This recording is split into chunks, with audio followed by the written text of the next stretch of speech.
Praise be to God.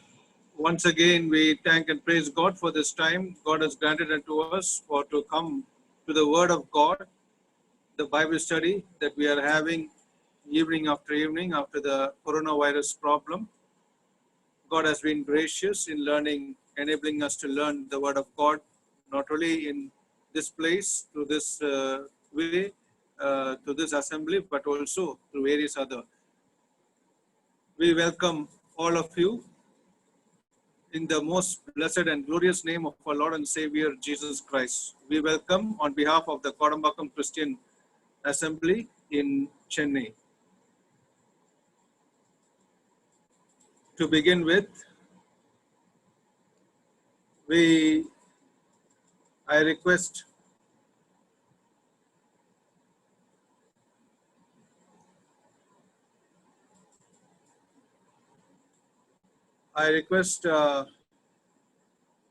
Brother Jabraj from Edil Nagar. He is the evangelist there in Edil Nagar, Chennai. I request Brother Jabraj from Edil Nagar to pray to begin this meeting. Voice கேக்குதா? Voice கேக்குதா? கேக்குதுங்க. ஜெபம் எங்களை நல்ல ஆண்டவரே, அருமையான இந்த மாலை விலைக்காக நன்றி துதிக்கின்றோம், சோதரிக்கின்றோம். கர்த்தாவே, அருமையான கர்த்தாவே, கோடம்பாக்கம் சபைக்காக துதிக்கின்றோம். ஆண்டவரே, இந்த சபை மூலமாக ஆண்டவரே சத்திய வார்த்தைகளை கர்த்தாவே வீடுகளிலிருந்து கேட்கக்கூடிய வாய்ப்பை தந்திருக்கிறீர். அதுக்காக சோத்திரம். ஆண்டவரே, அதுக்காக முயற்சி எடுக்கிற அருமையான சந்தோஷங்களுக்காக சோத்திரம் செலுத்துகின்றோம். ஆண்டவரே, நாட்களை கர்த்தாவே இதை நெருப்படுத்தி நடத்தவும், ஊழியர்களெல்லாம் ஒழுங்குபடுத்தவும், கர்த்தாவே இந்த ஜூம் மீட்டிங் கர்த்தாவே நல்ல அமைக்கவும், நீர் கர்த்தாவே பாராட்டுகிற கிருபைக்காக நன்றியோடு சோத்திரத்தை துதிக்கின்றோம். கர்த்தாவே, தொடர்ந்து கர்த்தாவே இந்த ஊழியத்தை ஆசீர்வதிக்க முடியாத ஜெபிக்கின்றோம். ஆண்டவரே, இந்த இணையத்திலே கர்த்தாவே இணையக்கூடிய ஒவ்வொரு பிள்ளைகளுக்காக ஜெபிக்கிறோம். இப்படி இணைந்திருக்கிற பிள்ளைகளுக்காக ஜெபிக்கிறோம். இன்னும் ஆண்டவரே இதில் வந்து கொண்டிருக்கிற பிள்ளைகளுக்காக ஜெபிக்கிறோம். ஒவ்வொரு ஆசீர்வதிங்க ஆண்டவரே. பாடக்கூடிய பாடலை எங்களுக்கு ஆசீர்வதி தர வேணுமாய் கெஞ்சுகிறோம். செய்தி கொடுக்கிற தாசனுக்காக ஜெபிக்கின்றோம். கர்த்தாவே, PS தம்பானவர்களுக்காக ஜெபிக்கின்றோம். கேரளாவிலிருந்து கர்த்தாவே வார்த்தை அறிவிக்கக்கூடிய வாய்ப்பை தந்திருக்கின்றீர். அதுக்காக நன்றி செலுத்துகின்றோம். கர்த்தாவே, அருமையான தாசனையும் கூட வல்லமல்லிய கருத்தில் கொடுக்கிறோம். கர்த்தாவே, எடுத்து பயன்படுத்தும் ஆண்டவரே. கர்த்தாவே, இந்த இணையத்திலே கர்த்தாவே எந்த ஒரு இல்லாதவரு நம்முடைய வார்த்தை கர்த்தாவே எங்களுக்கு நல்ல முறையில் வந்து சேருவதற்கு நீர் அனுக்கிரம் பண்ண முடியாது ஜெபிக்கிறோம். தடை செய்கிற எல்லா சாத்தாண்டிய வல்லமையையும் ஆண்டவரே நம்முடைய நாமத்தாலே அழைத்து போட்டு கர்த்தாவே இந்த வல்லமை விளங்க முடியாத உதவி செய்து வைக்கின்றோம். முதல் முடிவந்தமாக நம்முடைய ஆளுகை நம்முடைய நாமத்தை மகிமைப்படுத்த வேண்டும் என்று ரட்சகரும் மீட்பருமாகிய கர்த்தராகிய இயேசு கிறிஸ்து நாமத்தில் ஜெபங்களும் பிதாவே. ஆமென். Thank you, Brother Jabraj from Edil Nagar in near Perambur in Chennai. We praise God for the prayer. May God bless him in the days to come. Now we are going to the next session. That is the singing session. Today for the songs we have with us Sister Julia and Sister Julia Sunny from Rani in Kerala, and she will be leading in singing of the songs, 2 songs. Over to Sister Julia. Praise God. Devna Mahatapura Marate. Let's Uncle am I audible? Yeah, you're audible. Okay. So let's sing an English song, Come Thou Fount of Every Blessing.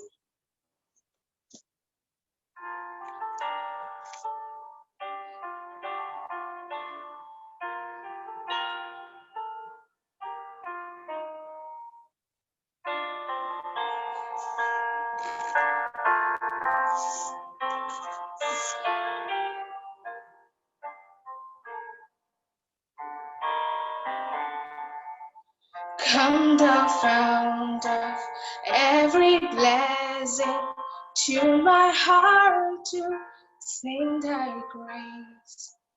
Streams of mercy never ceasing, call for songs of loudest praise. Teach me some sun and sunlight flaming tongues above. Praise the mountain fixed upon it, mount of thy redeeming love. Here I raise my Ebenezer, hither by thy help I'm come, and I hope by thy good pleasure safely to arrive at home. Jesus sought me when a stranger, wandering from the fold above. He did rescue me from danger, endured past his precious blood. Oh, to grace, how great a debt to daily am constrained to thee. Let thy goodness, like a fetter, bind my feeble heart to thee. Prone to wander, Lord, I feel it. Long I cry to be made pure. Here's my heart, oh, taking sin, working me thy double throne. Hallelujah, I have found it, the full cleansing I had prayed, and to all the world has sounded, they too may be holy soul. I am sealed by the sweet spirit, from no longer now to roam. And thy names I humbly hear, for thy presence is my home.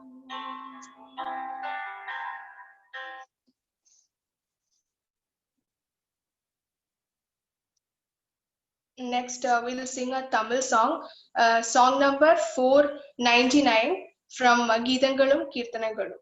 Song number 499, Siluvai Nathar Yesuvin.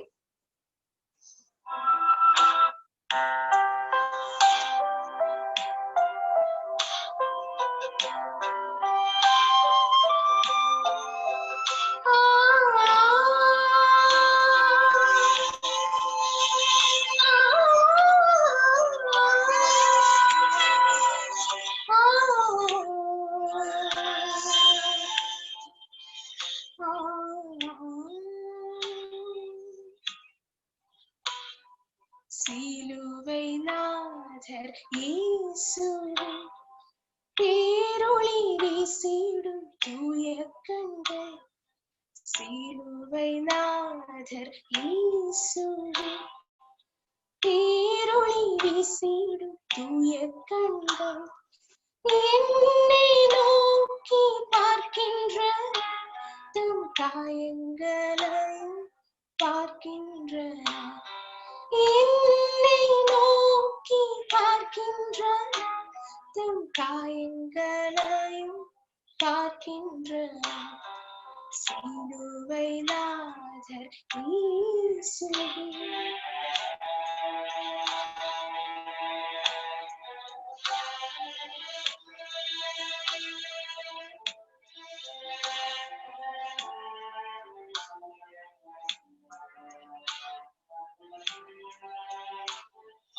என் கைகள் பாவங்கள் செய்திட்டால் தன் கையின் காயங்கள் பார்க்கின்றார்.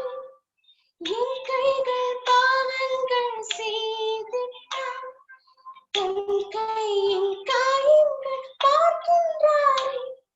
தீய வழியில் என் கால்கள் சென்றார், தம் காலின் காயங்கள் பார்க்கின்றாரே.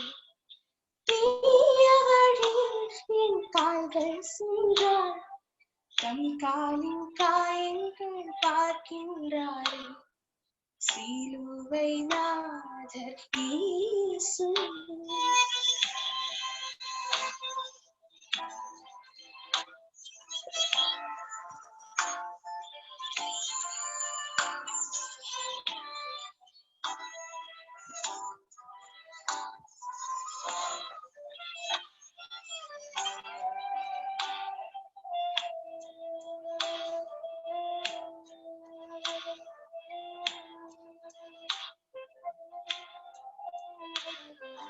தீட்டுள்ள எண்ணம் என் இதயம் கொண்டார், ஈட்டி பாய்ந்த நெஞ்சை நோக்குகின்றார்.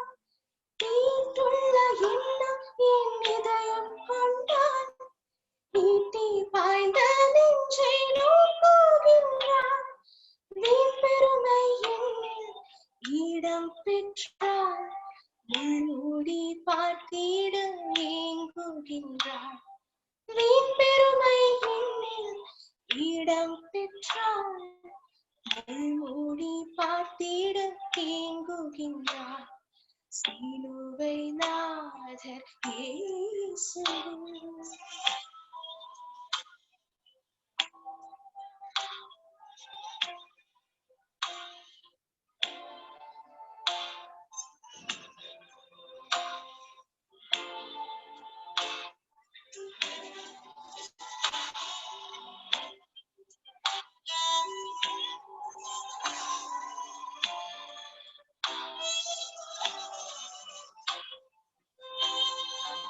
அவர் ரத்தம் என் பாவம் கழுவிடும், அவர் கண்ணீர் என் மேல் இறங்கிற்றிடும்.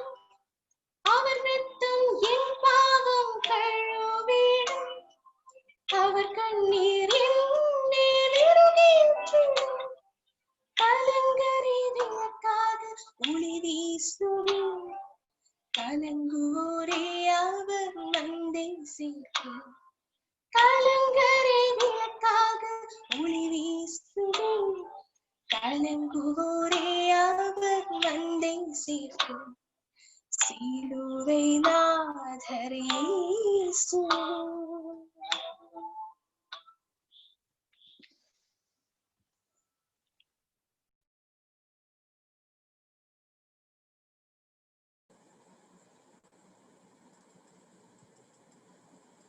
Praise be to God for the songs. We thank Sister Julia Sunny for the songs. We praise God for what He's been doing in her life, and may God use her more. Her younger sister was supposed to come today, Sister Janet Sunny, but because of various other work, she couldn't join. So we thank Sister Julia Sunny for the songs. May God bless her abundantly in the days to come. Now we welcome all of you in the most blessed and glorious name of our Lord and Savior Jesus Christ once again. We welcome also all of you in the on behalf of the Kodambakkam Christian Assembly and Gospel Literature Ministries Bookshop in Chennai.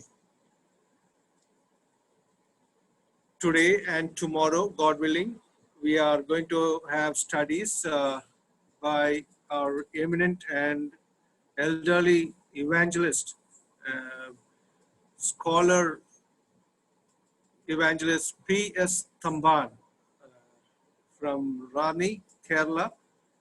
We praise God for His very presence.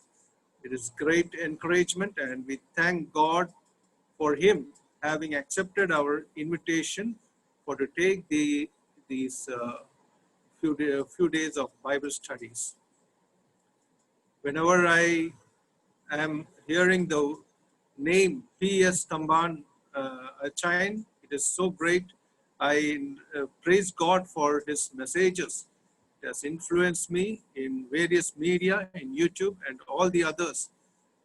Whenever I see silently the way he speaks with the power of God, and the Spirit of God enables him to tell the messages in such a wonderful way that many get convinced and commit their lives to the eternal God through Christ Jesus.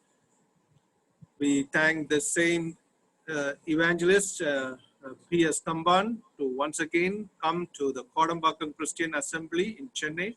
Already he had been in Chennai around in the month of February at Kodambakkam Christian Assembly for the YMEF North Division, where Chennai YMEF, all evangelists and many elders joined in and blessed the time. And evangelist P.S. Tamban from Kerala was a dear uncle who came and shared the word of God during those 2 days, a couple of days of time for the YMEF. We praise God for him accepting then also. We thank you, Achayan, for coming. And now we have the topic that is going to be discussed or taught today and tomorrow, God willing, is on the lessons from Leaven. That is, we read in 1 Corinthians chapter 5, verses 6 to 8, the leaven that makes the whole lump, how it makes the whole lump, and that is what we are going to discuss. And we have to see these verses in much importance in our life, so that God will help us and understand where we are going wrong and enable us to introspect our lives and continue to go in the right track.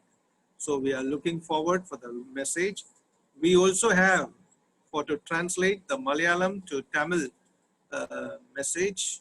We have with us evangelist Vivek, another eminent translator and preacher. We praise God for him having accepted our invitation. He is from Madurai, and he will be, God willing, translating this evening's message. Now, for the blessing of the message, I request from Madipakam Christian Assembly in Chennai, Brother Sadhu Sundar, from Madipakam Christian Assembly in Chennai, Brother Sadhu Sundar, to pray for the blessing of the message. Over to Brother Sadhu Sundar to pray for the blessing of the message. Brother, do you able to hear me? Do you able to hear me? Yes, yes, brother. Okay. Our gracious Heavenly Father, O Lord, we thank Thee from the bottom of our hearts for having granted us this wonderful evening time. Thank you for your only begotten Son and our Redeemer Jesus Christ, in whom we obtain Thy mercy and deliverance from our sins. We thank Thee further for the Holy Spirit who indwells in us to magnify your Son, Jesus Christ, through our life in this world. We thank you for this hour in which we gathered as your children in this manner to hear your living word through your servant, Brother Tamban. For the last 3 days, we were privileged to hear the wonderful sermons on eschatology, the great truths about our future days, in particular the millennium kingdom of Christ through the servant, Brother Paul Emmanuel. Today, we are eagerly looking forward to hear about the leaven in our today's Christian life. We pray, O Lord, to strengthen thy servant, the eminent servant, Brother Tamban, with thy wisdom and the power to deliver your words. Further, we pray that may our eyes be enlightened, our ears to be open, and our hearts be set ablaze as well. Bless the translator with all thy wisdom. Bless the seeds of thy word that are going to be sown to be fruitful and be beneficial to us and the others who will be hearing the recorded message as well. We commit thy servant, Brother Santosh Johnson of Kodambakkam Christian Assembly, Chennai, and GLMK Ministries into thy hands. Bless the efforts of him in thine vineyard. Further, we commit this hour into thine hands, O Lord. We pray that thou may take the control of everything connected to this meeting. We bring you all the glory, honor, and praise in and through the mighty name of our Lord and Savior, Jesus Christ. Amen. Thank you, Brother Sadhu Sundar from Madipakam Christian Assembly in Chennai for the prayer. May God bless you abundantly in the days to come. Now we are going straight into the message. Over to Evangelist P.S. Tamban in Rani, Kerala, and in Madurai, Evangelist Vivek. We pass on the time to them, and may God use the time to these dear ones. Over to P.S. Tamban uncle and Evangelist Vivek.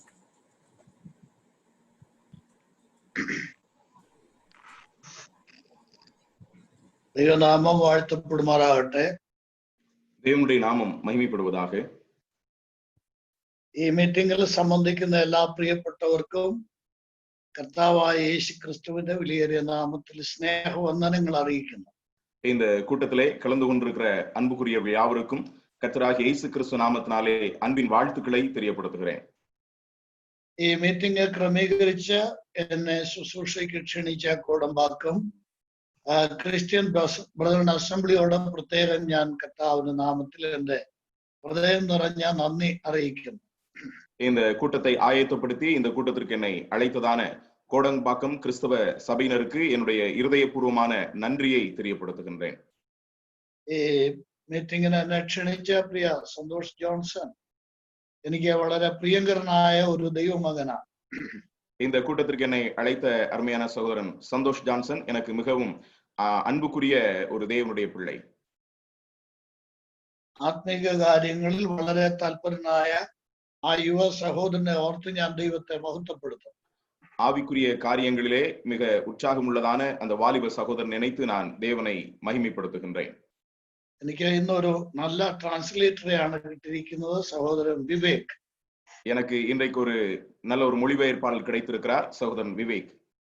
ദീർഘവർഷങ്ങൾക്ക് മുമ്പ് അദ്ദേഹവും ഞാനും ഒരുമിച്ച് പല ശുശ്രൂഷകളിൽ പങ്കുകൊള്ളുവാനും അദ്ദേഹം എൻ്റെ മലയാളത്തിലെ സന്ദേശങ്ങൾ തമിഴിലേക്ക് വിവർത്തനം ചെയ്തതും ഞാൻ സ്തോത്രത്തോടെ നന്ദിയോടെ ഓർക്കും. அநேக ஆண்டுகளுக்கு முன்பதாக நானும் அவரும் கர்த்தருடைய ஊழியத்திலே உண்டாயிருந்து என்னுடைய செய்திகளை மொழிபெயர்த்ததான காரியங்களை இந்த நேரத்திலே நான் நினைவு கூறுகின்றேன். വളരെ അനുഗ്രഹീതനായ ഒരു ദൈവദാസനാണ് പ്രിയ സഹോദരൻ വിവേകും. ദൈവം അനുഗ്രഹിക്കട്ടെ. அருமையான சகோதரன் விவேக் அவர்களும் ஆசீர்வதிக்கப்பட்ட ஒரு சகோதரன், கர்த்தர் அவரையும் ஆசீர்வதிப்பாராக. ഇന്ന് പാട്ടുകൾ പാടിയത് എന്റെ സ്ഥലത്തുള്ള ഞാൻ താമസിക്കുന്നതിന് തൊട്ടടുത്തുള്ള പ്രിയ ജൂലിയാമ്മോളാണ്.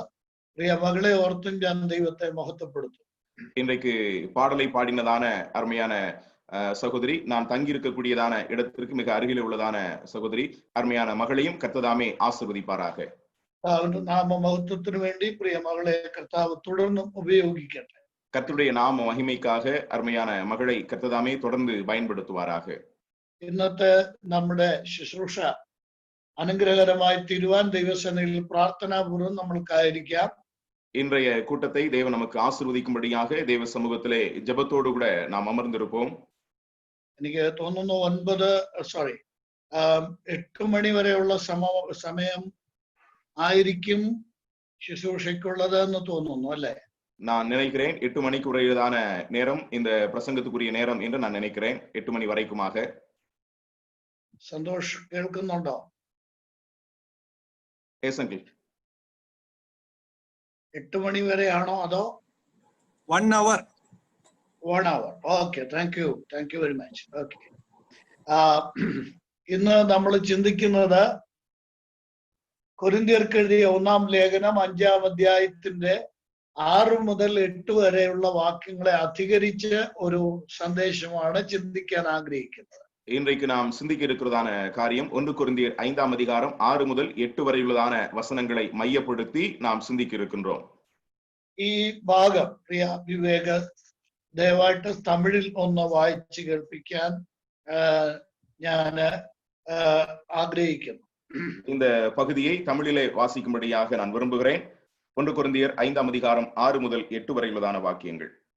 நீங்கள் மேன்மை பாராட்டுகிறது நல்லதல்ல. கொஞ்சம் புளித்த மா பிசைந்த மா முழுவதையும் புளிப்பாக்கும் என்று அறியீர்களா?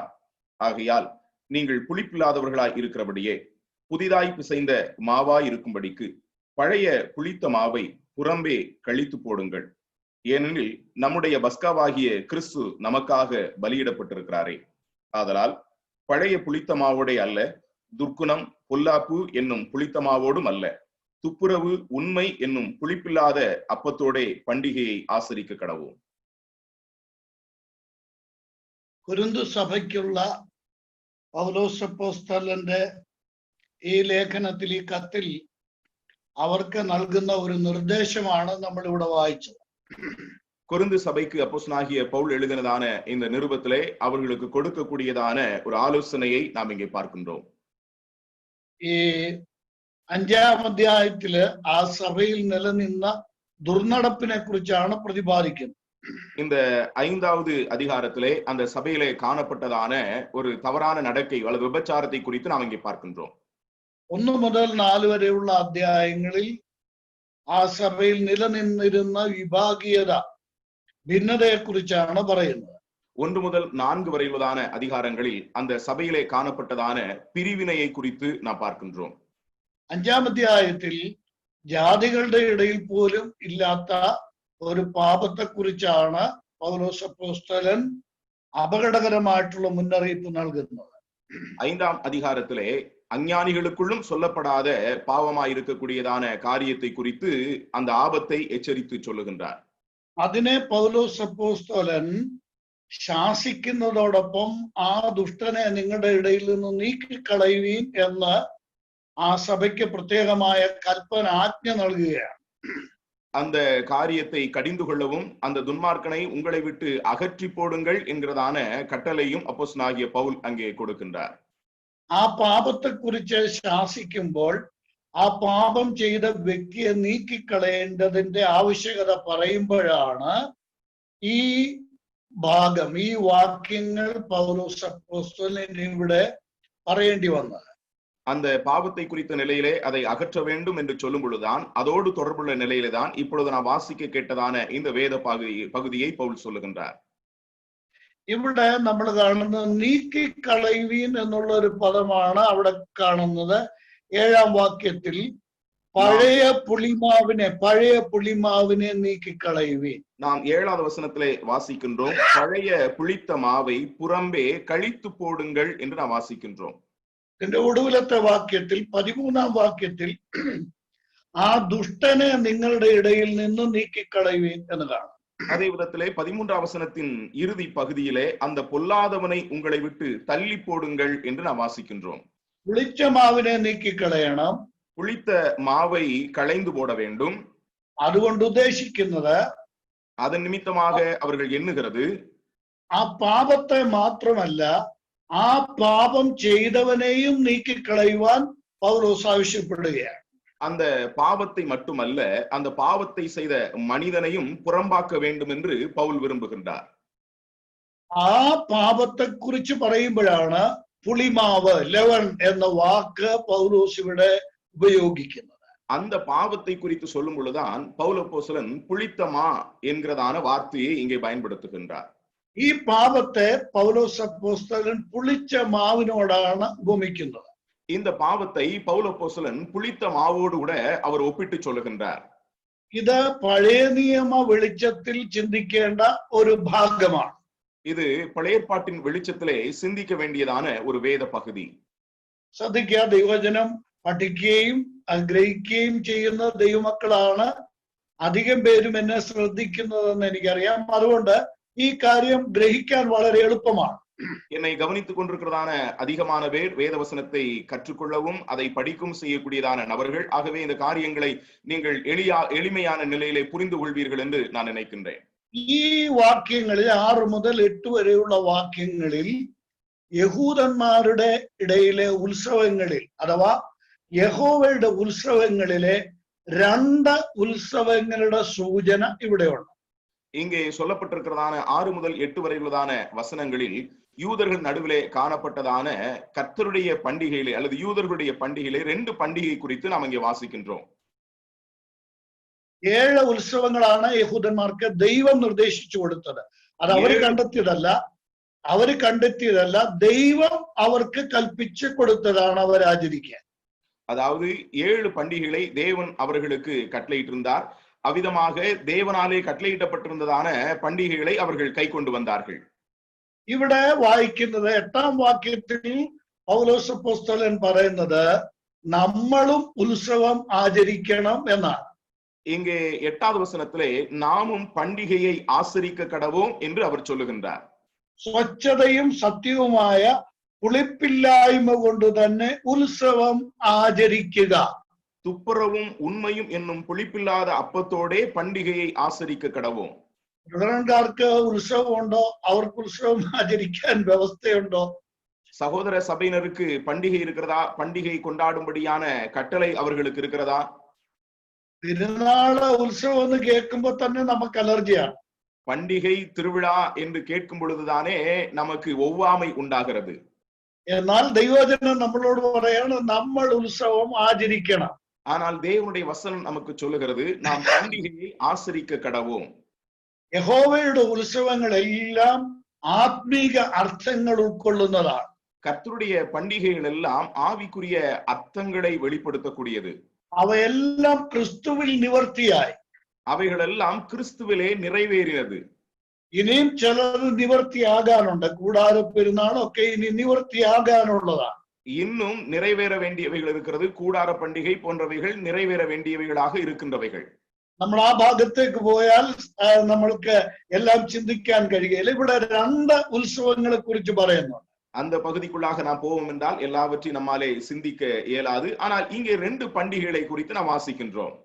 ഒന്ന് പെസഹ പെരുന്നാള്, രണ്ടാമത്തെ பஸ்கா பண்டிகை, 2 പുളിപ്പില്ലാത്ത അപ്പത്തിന്റെ പെരുന്നാൾ. இரண்டாவதாக புளிப்பில்லாத அப்ப பண்டிகை. ഇവിടെ നോക്കുക, നമ്മുടെ പെസഹ കുഞ്ഞാടും അറുക്കപ്പെട്ടിരിക്കുന്നു 7ാം വാക്യത്തിൽ. நம்முடைய பஸ்காவாகிய கிறிஸ்து நமக்காக பலியிடப்பட்டிருக்கிறாரே. അപ്പോൾ യേശു ക്രിസ്തുവിൽ പെസഹായുടെ ഉത്സവം നിവർത്തിയായി. ஆகவே இயேசு கிறிஸ்துவிலே பஸ்காவின் பண்டிகையானது நிறைவேறினது. യേശു ക്രിസ്തു ക്രൂശിൽ മരിച്ച് അടക്കപ്പെട്ടുയർത്തെഴുന്നേറ്റപ്പോൾ ആ ഉത്സവം യഹൂദന്മാർ ആചരിച്ചു വന്ന പെസഹ എന്ന ആ ഉത്സവത്തിന്റെ നിവൃത്തി സംഭവിച്ചു കഴിഞ്ഞു. இயேசு கிறிஸ்து மரித்து அடக்கம் பண்ணப்பட்டு உயிர்த்தெழுந்ததோடு கூட யூதர்கள் அனுசரித்து வந்ததான அந்த பஸ்கா பண்டிகையானது அது நிறைவேறினது. അന്ന് മുതൽ ആചരിക്കേണ്ട, അന്ന് മുതൽ പെസഹ ആചരിക്കുന്നത് മുതൽ, യഹൂദന്മാർ പെസഹ ആചരിക്കുന്ന അന്ന് മുതൽ എന്നാണോ പെസഹ കുഞ്ഞാട് അറുക്കപ്പെടുന്നത്, അന്നു മുതൽ 7 ദിവസങ്ങൾ ആചരിക്കേണ്ട ഉത്സവമായിരുന്നു പുളിപ്പില്ലാത്ത അപ്പത്തിന്റെ പെരുന്നാൾ. பஸ்கா பண்டிகை ஆசரிக்கக்கூடிய அந்த நாள் தொடங்கி அல்லது அந்த பஸ்கா ஆட்டுக்குட்டியானது அடிக்கப்படுகிற அந்த நாள் தொடங்கி 7 நாட்கள் அனுசரிக்க வேண்டியதான ஒரு பண்டிகை தான் புளிப்பில்லாத அப்ப பண்டிகை. ഈ പെസഹ കുഞ്ഞാടിന്റെ അഥവാ പെസഹ ഉത്സവത്തിന്റെ ചരിത്രം നമ്മൾ കാണുന്നത് പുറപ്പാട് പുസ്തകം 12ാം അധ്യായത്തിലാണ്. இந்த பஸ்கா பண்டிகையினுடைய அதனுடைய வரலாற்றை நாம் யாத்ராகம புத்தகம் 12ஆம் அதிகாரத்திலே நாம் பார்க்கின்றோம். പെസഹായുടെ ചരിത്രം അവിടെയാണ് രേഖപ്പെടുത്തിയിരിക്കുന്നത്. பஸ்கா பண்டிகையினுடைய வரலாறு அங்கேதான் சொல்லப்பட்டிருக்கிறது. ഇസ്രായേൽ ജനം മിശ്രയീമിൽ നിന്ന് അഥവാ ഈജിപ്തിൽ നിന്ന് വിടുവിക്കപ്പെടുന്നത് പല അടയാളങ്ങളും അത്ഭുതങ്ങൾ ചെയ്തിട്ടും ഫറവോൻ അവരെ വിട്ടയച്ചില്ല. ഒടുവിൽ ദൈവം പെസഹ കുഞ്ഞാടിന്റെ രക്തത്താൽ അവർക്ക് വിമോചനം നൽകുകയാണ്. எகிப்திலே இஸ்ரவேல் ஜனங்களை அங்கே பார்வோன் அனுப்பிவிடவில்லை. பலவிதமான அடையாளங்களும் அற்புதங்களும் அங்கே நடந்த பொழுதும் அது விடுவிக்கப்படவில்லை. ஆகவே இறுதியாக பஸ்கா ஆட்டுக்குட்டியினுடைய இரத்தத்தினாலே அவர்கள் மீட்கப்படுகின்றார்கள். പെസഹ കുഞ്ഞാടിന്റെ രക്തം അടയാളമായി പുരട്ടിയിരുന്ന കൂടാരങ്ങളെ സംഹാരദൂതൻ കടന്നുപോയി. പാസ് ഓവർ, കടന്നുപോയി. അങ്ങനെ ഇസ്രായേൽ ജനത്തിന് വീണ്ടെടുപ്പുണ്ടായി, വിടുതലുണ്ടായി. ആ ചരിത്രമാണ് പെസഹ എന്ന ഉത്സവത്തിലൂടെ അല്ലെങ്കിൽ പെസഹായുടെ ചരിത്രത്തിലൂടെ നാം മനസ്സിലാക്കുന്നത്. பஸ்கா ஆட்டுக்குட்டியினுடைய ரத்தங்கள் நிலைக்கால்களிலே பூசப்பட்டதான வீடுகளை சங்காரதூதன் கடந்து போனான், பாஸ் ஓவர். அதன் மூலமாக அந்த பஸ்கா ஆட்டுக்குட்டியின் ரத்தத்தினாலே அவர்கள் மீட்கப்பட்டார்கள். அந்த சடங்கு அவிதமாக நிறைவேறினது. പിന്നീട് അവർ തലമുറയായി ആചരിക്കുവാൻ ദൈവം നൽകിയതാണ് പെസഹ ഉത്സവം. அதற்கப்புறம் அவர்கள் தலைமுறை தோறும் அவர்கள் கடைபிடிக்கும்படியாக கொடுக்கப்பட்டதான் பஸ்கா பண்டிகை. ഇത് 12-ാം അധ്യായത്തിന്റെ 13-ാം വാക്യത്തിൽ അത് നമ്മൾ കാണുന്നുണ്ട്. അവർ തലമുറയായി 14-ാം വാക്യം, ഈ ദിവസം നിങ്ങൾക്ക് ഓർമ്മനാളായിരിക്കണം, നിങ്ങളത് യഹോവയ്ക്ക് ഉത്സവമായി ആചരിക്കണം. മാത്രമല്ല തലമുറയായും നിത്യ നിയമമായും നിങ്ങൾ അത് ആചരിക്കണം. அங்கே யாத்திராகமம் 12-ஆம் அதிகாரத்தினுடைய 14ஆம் வசனத்திலே நான் வாசிக்கிறோம். அந்த நாள் உங்களுக்கு நினைவு கூறுதலால் நாளாய் இருக்க கடவுது, அதை கர்த்தருக்கு பண்டிகையாக ஆசரிப்பீர்களாக, அதை உங்கள் தலைமுறை தோறும் நித்திய நியமமாக ஆசரிக்க கடவீர்கள். ഇതാണ് പെസഹായുടെ ചരിത്രം. പെസഹ എന്ന ഉത്സവത്തിന്റെ ആരംഭം അതാണ്. இதுதான் பஸ்கா பண்டிகையினுடைய ஆரம்பமாக, அதனுடைய வரலாற்று பின்னணியாக காணப்படுகின்றது. ഒരു കുഞ്ഞാട്, ഊനമില്ലാത്ത ഒരു കുഞ്ഞാട് എടുക്കപ്പെടണം. ஒரு பழுதற்ற ஆட்டுக்குட்டியானது தெரிந்தெடுக்கப்பட வேண்டும். അത് ആബീബ് മാസം 10-ാം തീയതി ആ ആടിനെ എടുക്കണം.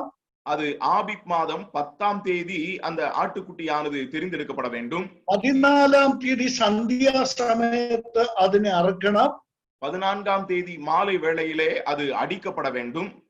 അതിന്റെ രക്തമെടുത്ത് കൂടാരത്തിന്റെ കവാടത്തിൽ വാതിൽക്ക് കട്ടളക്കാൽ രണ്ടിന്മേലും കുറുമ്പടിമേലും പുരട്ടണം. அதனுடைய இரத்தத்தில் கொஞ்சம் எடுத்து அங்கே வாசல் நிலைக்கால்களிலே அதனுடைய சட்டங்களிலே பூச வேண்டும். അവർ കൂടാരത്തിന്റെ വാതിൽ അടച്ച് ആ വീട്ടിനകത്തിരിക്കണം. அவர்கள் அந்த கூடாரத்தினுடைய வாசலை அடைத்து அந்த வீட்டிற்குள்ளாக அவர்கள் இருக்க வேண்டும். അപ്പോൾ അർദ്ധരാത്രിയിൽ സംഹാരദൂതൻ കടന്നു പോകും. அப்பொழுது நடுராத்திரியிலே சங்காரதூதன் கடந்து போவான். ആ സംഹാരദൂതൻ ഈ രക്തം കാണുന്ന വീടുകളെ ഒഴിഞ്ഞു പോകും. அவ்விதமாக அந்த சங்காரதூதன் இந்த இரத்தம் பூசப்பட்டதான வீடுகளை அவன் விட்டு கடந்து போவான். അങ്ങനെ ആ രാത്രിയിൽ അവർ ഫറവോന്റെ കൊട്ടാരം മുതൽ മിസ്രൈമിലെ കുടില് വരെ സംഹാരം, കടിഞ്ഞൂലുകൾ സംഹരിക്കപ്പെടുകയാണ്. സംഹാര താണ്ഡവം ആടിയപ്പോൾ ഇസ്രായേൽ ജനം മോശയുടെ നേതൃത്വത്തിൽ അവിടെ നിന്ന് കനാൻ നാട്ടിലേക്ക് യാത്ര ആരംഭിച്ചു. ഒരു പുറപ്പാടിന്റെ ഉത്സവം കൂടെയാണ് ഈ പെരുന്നാൾ. அவ்விதமாக பார்வோனுடைய அரண்மனை தொடங்கி எகிப்தினுடைய கடையானவனுடைய வீடு வரைக்குமாக அந்த சங்கார தாண்டவம் நடந்ததன் நிமித்தமாக மோசேயினுடைய தலைமைத்துவத்திலே இஸ்ரவேல் ஜனங்கள் அங்கிருந்து புறப்பட்டார்கள். ஒரு விடுதலையை அவர்கள் அனுபவித்தார்கள். വീണ്ടെടുപ്പിന്റെ ഉത്സവമാണ്, പുറപ്പാടിന്റെ ഉത്സവമാണ് പെസഹ ഉത്സവം. பஸ்கா என்று சொல்லுகிறது ஒரு மீட்பினுடைய பண்டிகை, ஒரு புறப்படுதலுடைய ஒரு பண்டிகை. ഇസ്രായേൽ ജനത്തിന് ഇത് രാഷ്ട്രീയ സ്വാതന്ത്ര്യം, അടിമത്തത്തിൽ നിന്നുള്ള സ്വാതന്ത്ര്യമാണ് നൽകിയത്. இஸ்ரவேல் ஜனங்களுக்கு இது ஒரு தேசிய சுதந்திரத்தை, அடிமைத்தனத்தில் இருக்கக்கூடியதான ஒரு சுதந்திரத்தை இதன் மூலமாக அவர்கள் பெற்றுக்கொண்டார்கள். ഈ കുഞ്ഞാട് നമ്മുടെ കർത്താവായ യേശു ക്രിസ്തുവിന്റെ നിഴലാണ് എന്ന് നമ്മൾ ഇപ്പോൾ വായിച്ചു 1 കൊരിന്ത്യർ 5-ാം അധ്യായത്തിന്റെ 7-ാം വാക്യം. இந்த ஆட்டுக்குட்டியானது, பஸ்கா ஆட்டுக்குட்டியானது கர்த்தராகிய இயேசு கிறிஸ்துவினுடைய நிழல் என்பதை நாம் இப்பொழுது வாசித்த 1 கொரிந்தியர் 5ஆம் அதிகாரத்திலே நாம் பார்க்கின்றோம். വേദശാസ്ത്ര പഠനത്തിലെ ടൈപ്പോളജി എന്ന അഥവാ പ്രതിരൂപ സ്വരൂപ നിഴൽ പൊരുൾ പഠനമാണ് ഇവിടെ നമ്മൾക്ക് ഗ്രഹിക്കാൻ സാധിക്കുന്നത്. நாம் இங்கே புரிந்து கொள்ளக்கூடியது வேத புத்தகத்தை கற்றறியக்கூடிய நிலையிலே நிழல் பொருளை பிரித்தறியக்கூடியதான அனுபவத்துள்ளதான பாடத்தின் மூலமாக, டைப்பாலஜி மூலமாக இதை நாம் புரிந்து கொள்ள முடியும். ഈ പെസഹ കുഞ്ഞാട് നമ്മൾക്ക് വേണ്ടി അറുക്കപ്പെട്ട ദൈവ കുഞ്ഞാടായ യേശു ക്രിസ്തുവിന്റെ നിഴലാണ്. അല്ലെങ്കിൽ ഈ നിഴലായ പെസഹ കുഞ്ഞാടിന്റെ പൊരുളാണ് നമ്മുടെ കർത്താവായ യേശു ക്രിസ്തു എന്ന ദൈവ കുഞ്ഞാട്. இந்த பஸ்கா ஆட்டுக்குட்டியானது நம்முடைய கர்த்தராகிய நமக்காக அடிக்கப்பட்ட கர்த்தராகிய இயேசு கிறிஸ்துடைய நிழலாக, அல்லது இந்த பஸ்கா ஆட்டுக்குட்டியானது நமக்காக கர்த்தராகிய இயேசு கிறிஸ்து அங்கே நிஜமான நிலையிலே அவர் இருக்கின்றார். യേശു ക്രിസ്തുവിനെ ദൈവത്തിന്റെ കുഞ്ഞാട് എന്ന് പഴയ നിയമത്തിലും പുതിയ നിയമത്തിലും വെളിപ്പെടുത്തിയിട്ടുണ്ട്. இயேசு கிறிஸ்து தேவ ஆட்டுக்குட்டியானவர் என்கிறதை பழைய ஏற்பாட்டிலும் புதிய ஏற்பாட்டிலும் நாம் பார்க்க முடியும். പഴയ നിയമത്തിലെ സുവിശേഷം എന്നറിയപ്പെടുന്ന പുസ്തകമാണ് യെശയ്യാ പ്രവചനം. பழைய ஏற்பாட்டிலே சுவிசேஷம் என்று அறியப்படுகிற ஒரு புத்தகம் தான் ஏசாயா தீர்க்கதரிசன புத்தகம்.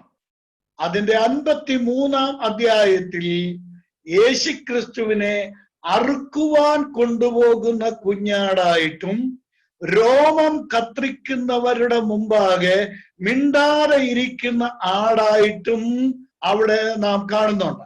அங்கே ஏசாயா தீர்க்கதரிசன புத்தகம் 53-ஆம் அதிகாரத்திலே அடிக்கப்படுகிறதற்கு கொண்டு போகிறதான ஆட்டுக்குட்டியாகவும் மயிர் கத்திரிக்கோருக்கு முன்பதாக சத்தமிடாதிருக்கிற ஒரு ஆட்டுக்குட்டியை போலவும் அவரை நாம் காண முடியும்.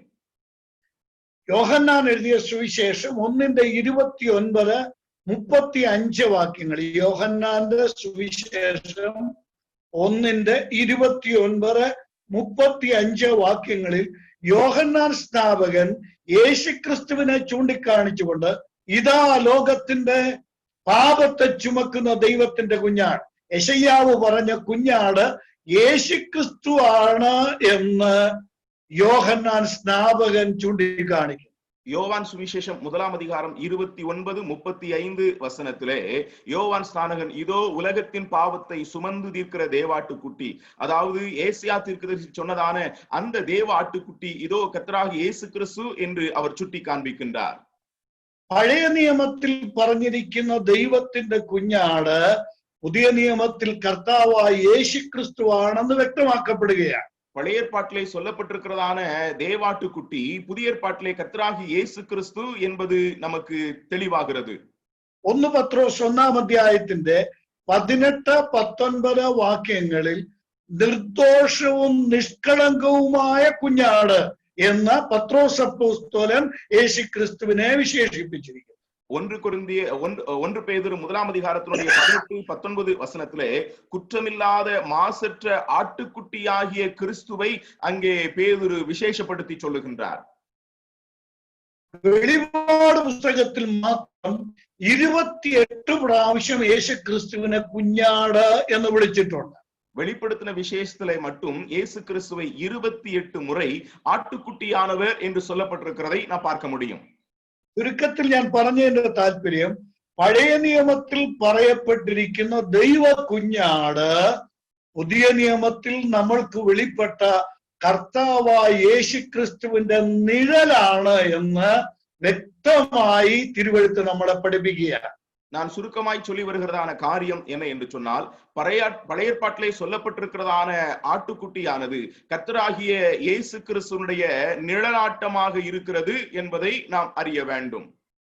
നമ്മൾ തിരുവെഴുത്ത് പഠിച്ചാൽ, പഴയ നിയമം ചേർത്ത് പഠിച്ചാൽ 4 പ്രധാന സത്യങ്ങൾ ഈ കുഞ്ഞാടിനോട് ബന്ധപ്പെട്ട് നമ്മൾക്ക് ഗ്രഹിക്കാൻ സാധിക്കും. நாம் பழைய ஏற்பாட்டோடு கூட சேர்த்த நிலையில வேத வசனங்களை ஆராய்ந்து பார்க்கும் பொழுது ஆட்டுக்குட்டியானவரோடு கூட அல்லது ஆட்டுக்குட்டியோடு உள்ளதான தொடர்பிலே 4 முக்கியமான விஷயங்களை நாம் பார்க்க முடியும். ഉൽപ്പത്തി പുസ്തകം 22-ാം അധ്യായത്തിൽ ഇസ്ഹാക്കിന് വേണ്ടി ഒരു ആട്ടിൻകുട്ടി അറുക്കപ്പെടുന്നത് കാണാം.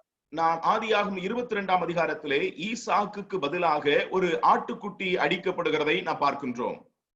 പുറപ്പാട് പുസ്തകം 12-ാം അധ്യായത്തിൽ നമ്മൾ ഇപ്പോൾ കണ്ട പുറപ്പാട് പുസ്തകം 12-ാം അധ്യായത്തിൽ ഒരു കുടുംബത്തിന് വേണ്ടി ഒരു ആട്ടിൻകുട്ടി അറുക്കപ്പെടുകയാണ്. நாம் யாத்ராகம புத்தகம் 12ஆம் அதிகாரத்திலே வாசிக்கும் பொழுது நாம் இப்பொழுது வாசித்த அந்த வேத பகுதியிலே ஒரு குடும்பத்திற்காக ஒரு ஆட்டுக்குட்டி அடிக்கப்படுகிறதை நாம் பார்க்கின்றோம். ലേവ്യ പുസ്തകം 16-ാം അധ്യായം പാപ പരിഹാര ദിവസത്തെയാണ്. അത് യഹൂദന്മാർ ആചരിക്കുന്ന ഒരു ഉത്സവങ്ങളിൽ ഒന്നാണ്. പാപ പരിഹാര ദിവസത്തിൽ ഇസ്രായേൽ ജാതിക്ക് മൊത്തമായിട്ട്, ഇസ്രായേൽ ജനത്തിനു വേണ്ടി ആ ജാതിക്ക് மொத்தமாயிட்டு ஒரு ஆட்டின்குட்டி அறுக்கப்படும்.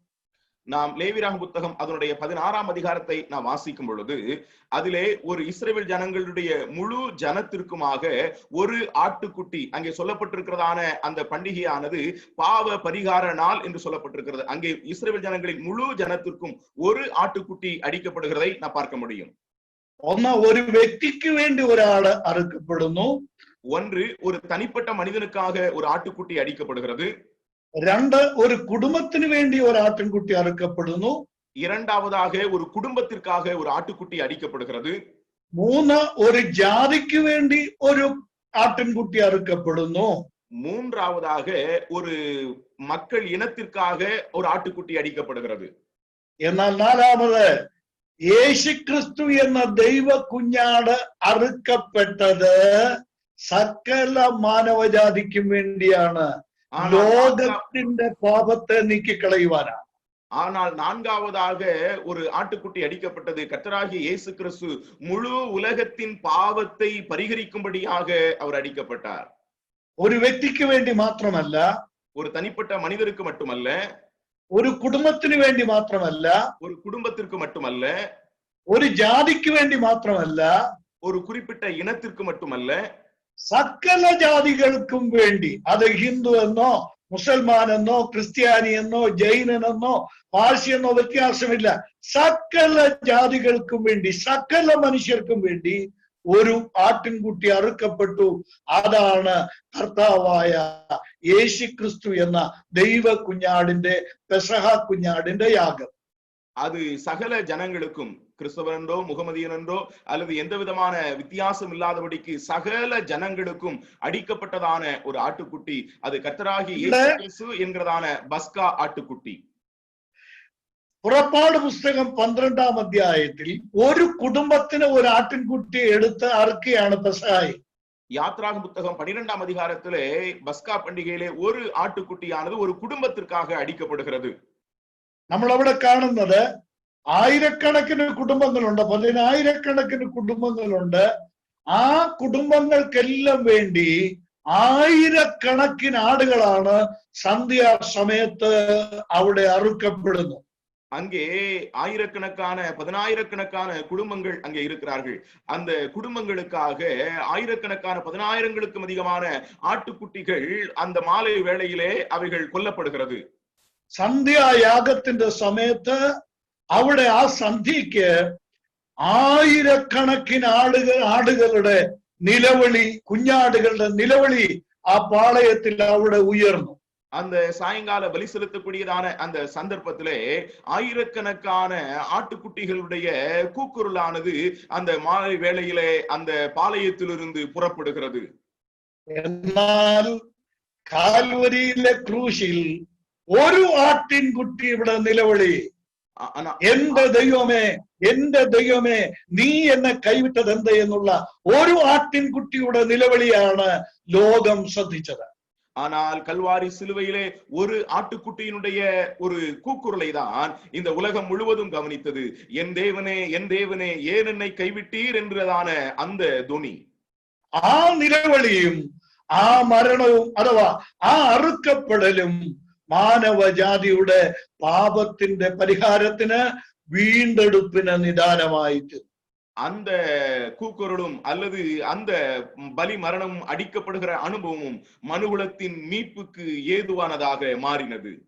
ഈ സത്യം, ഈ കുഞ്ഞാടിനെ ഒരു വ്യക്തി ജീവിതത്തിലേക്ക് അംഗീകരിക്കുമ്പോൾ അവന്റെ ജീവിതത്തിൽ അവൻ ആഘോഷിക്കുന്ന ഉത്സവമാണ് പെസഹായുടെ ഉത്സവം. இந்த பலி மரணத்தை அல்லது இந்த ஆட்டுக்குட்டியானவரை தன்னுடைய உள்ளத்திலே ஒருவன் ஏற்றுக்கொள்ளும் பொழுது அவன் தன்னிலே அனுபவிக்கக்கூடியதான ஒரு பண்டிகை தான் இந்த பஸ்கா பண்டிகை. ആ ഉത്സവത്തോടു കൂടെയാണ് ഒരു വ്യക്തിയുടെ ആത്മീക ചരിത്രം ആരംഭിക്കുന്നത്. அந்த பண்டிகையில் இருந்துதான் ஒரு தனிப்பட்ட மனிதனுடைய ஆவிக்குரிய வாழ்க்கையானது ஆரம்பிக்கின்றது.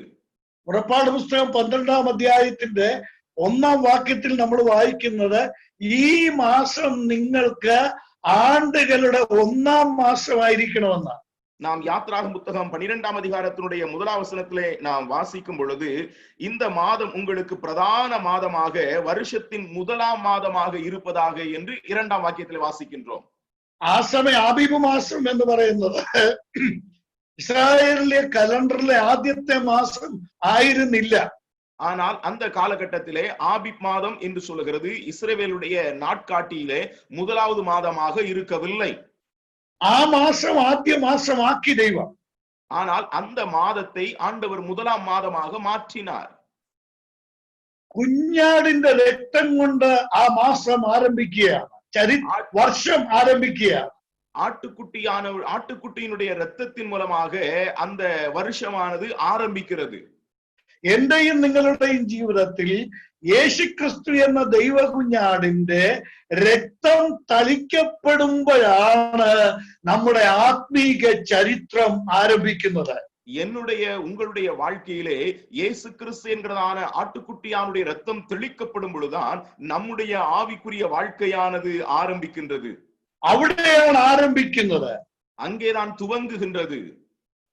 വാറൻ വീസ്പി എന്ന് പറഞ്ഞ ദൈവദാസൻ യഹോവയുടെ ഉത്സവങ്ങളെ കുറിച്ച് ഒരു പുസ്തകം എഴുതിയിട്ടുണ്ട്. வாரன் வியர்ஸ்பி என்று சொல்கிறதான ஒரு தேவனுடைய மனிதர் கர்த்தருடைய பண்டிகைகளை குறித்து ஒரு புத்தகத்தை எழுதி இருக்கின்றார். അദ്ദേഹം ഈ പെസഹ പെരുന്നാളിനെ കുറിച്ച് എഴുതി തുടങ്ങുമ്പോൾ ആദ്യം എഴുതിയ ഒരു വാചകം ഇങ്ങനെയാ. அவர் இந்த பஸ்கா பண்டிகை குறித்து எழுத ஆரம்பிக்கும் பொழுது துவக்கத்திலே அவர் எழுதி ஆரம்பிக்கின்றதான ஒரு வார்த்தை இப்படியாக இருக்கிறது: ദൈവത്തിന്റെ കലണ്ടർ രക്തച്ചൊരിച്ചിലോടെ ആരംഭിക്കുന്നു. தேவனுடைய நாட்காட்டியானது இரத்தம் சிந்துதலோடு கூட ஆரம்பிக்கிறது என்று. ഏതൊരു വ്യക്തിയുടെയും എത്ര വലിയ പാപിയുടെയും ജീവചരിത്രം, ആത്മീക ചരിത്രം ആരംഭിക്കേണ്ടത് യേശുക്രിസ്തുവിന്റെ രക്തത്തോടുകൂടെയാണ്. எந்த ஒரு பெரிய பாவியாகிய மனிதனுடைய வாழ்க்கையின் சரித்திரம் ஆரம்பிக்கிறது கர்த்தராகிய இயேசு கிறிஸ்துவினுடைய இரத்தம் சிந்தப்பட்டதனுடைய துவக்கத்திலிருந்து. പെസഹ പെരുന്നാളോടുകൂടെയാണ് ഒരു വ്യക്തിയുടെ ആത്മീക ജീവചരിത്രം ആരംഭിക്കുന്നത്. பஸ்கா பண்டிகையோடு கூட தான் ஒரு மனிதனுடைய ஆவிக்குரிய வரலாறு என்கிறது துவக்கக்கூடியதாக இருக்கிறது. മിക്ക ആളുകളും ഈ പെസഹ കുഞ്ഞാടിന്റെ രക്തത്തെ കുറിച്ച് പറയുകയും പഠിപ്പിക്കുകയും ചെയ്യുന്നുണ്ട്. അത് മിക്ക വിശ്വാസികൾക്കും അറിയുകയും ചെയ്യാം. இன்றைக்கு அநேகர் இந்த பஸ்கா ஆட்டுக்குட்டியினுடைய இரத்தத்தை குறித்து சொல்லவும் போதிக்கவும் செய்கிறார்கள். அநேக விசுவாசிகள் அதை குறித்து அறிந்திருக்கின்றார்கள். എന്നാൽ അത് മാത്രമല്ല, വേറൊരു അവസ്ഥ കൂടെ ഉണ്ട്. ஆனால் அது மட்டுமல்ல, வேறொரு காரியமும் கூட இருக்கிறது. നോക്കണം, പുറപ്പാട് പുസ്തകം 12ആം അധ്യായത്തിന്റെ 7ആം വാക്യം നോക്കുക.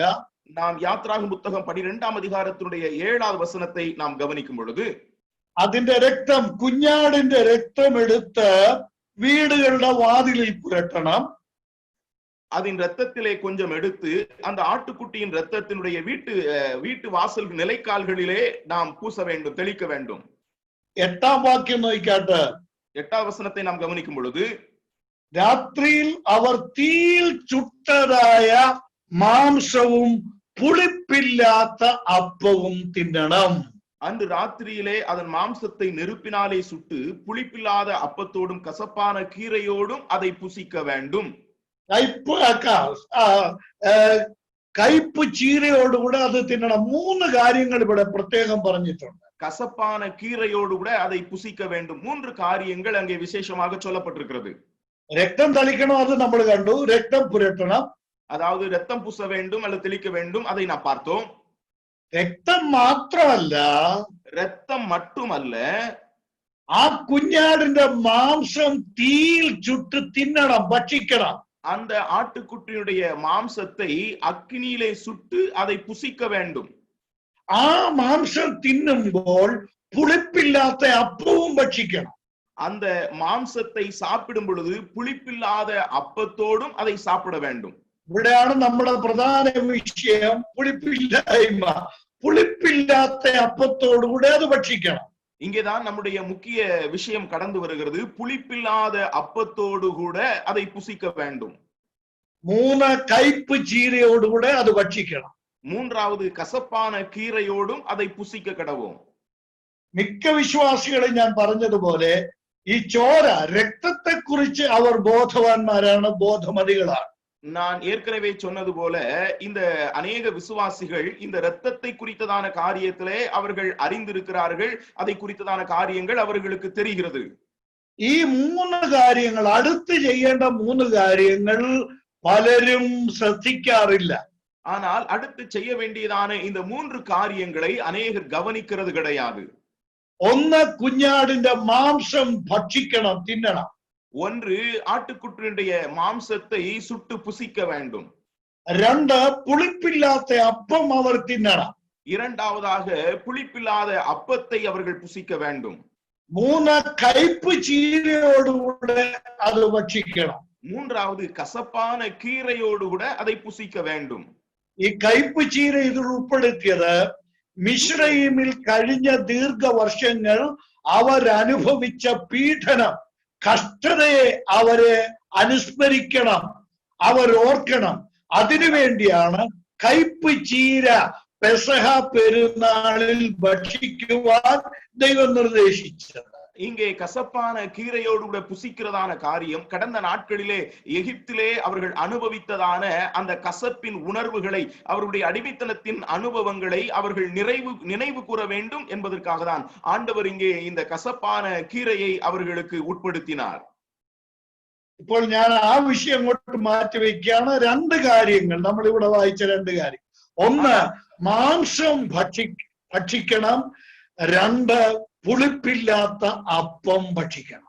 நான் அந்த காரியத்தை ஒதுக்கி வைக்கிறேன். ஆனால் இங்கே சொல்லப்பட்டிருக்கிற 2 காரியங்களை உங்களோடு நான் சொல்ல விரும்புகிறேன். அந்த மாம்சத்தை சுட்டு புசிக்க வேண்டும், இந்த புளிப்பில்லாத அப்பத்தோடும் அதை புசிக்க வேண்டும். 40 ദീർഘമായ വർഷങ്ങൾ ഇനി മരുഭൂമിയിൽ അവർ നടക്കാൻ പോകുകയാണ്.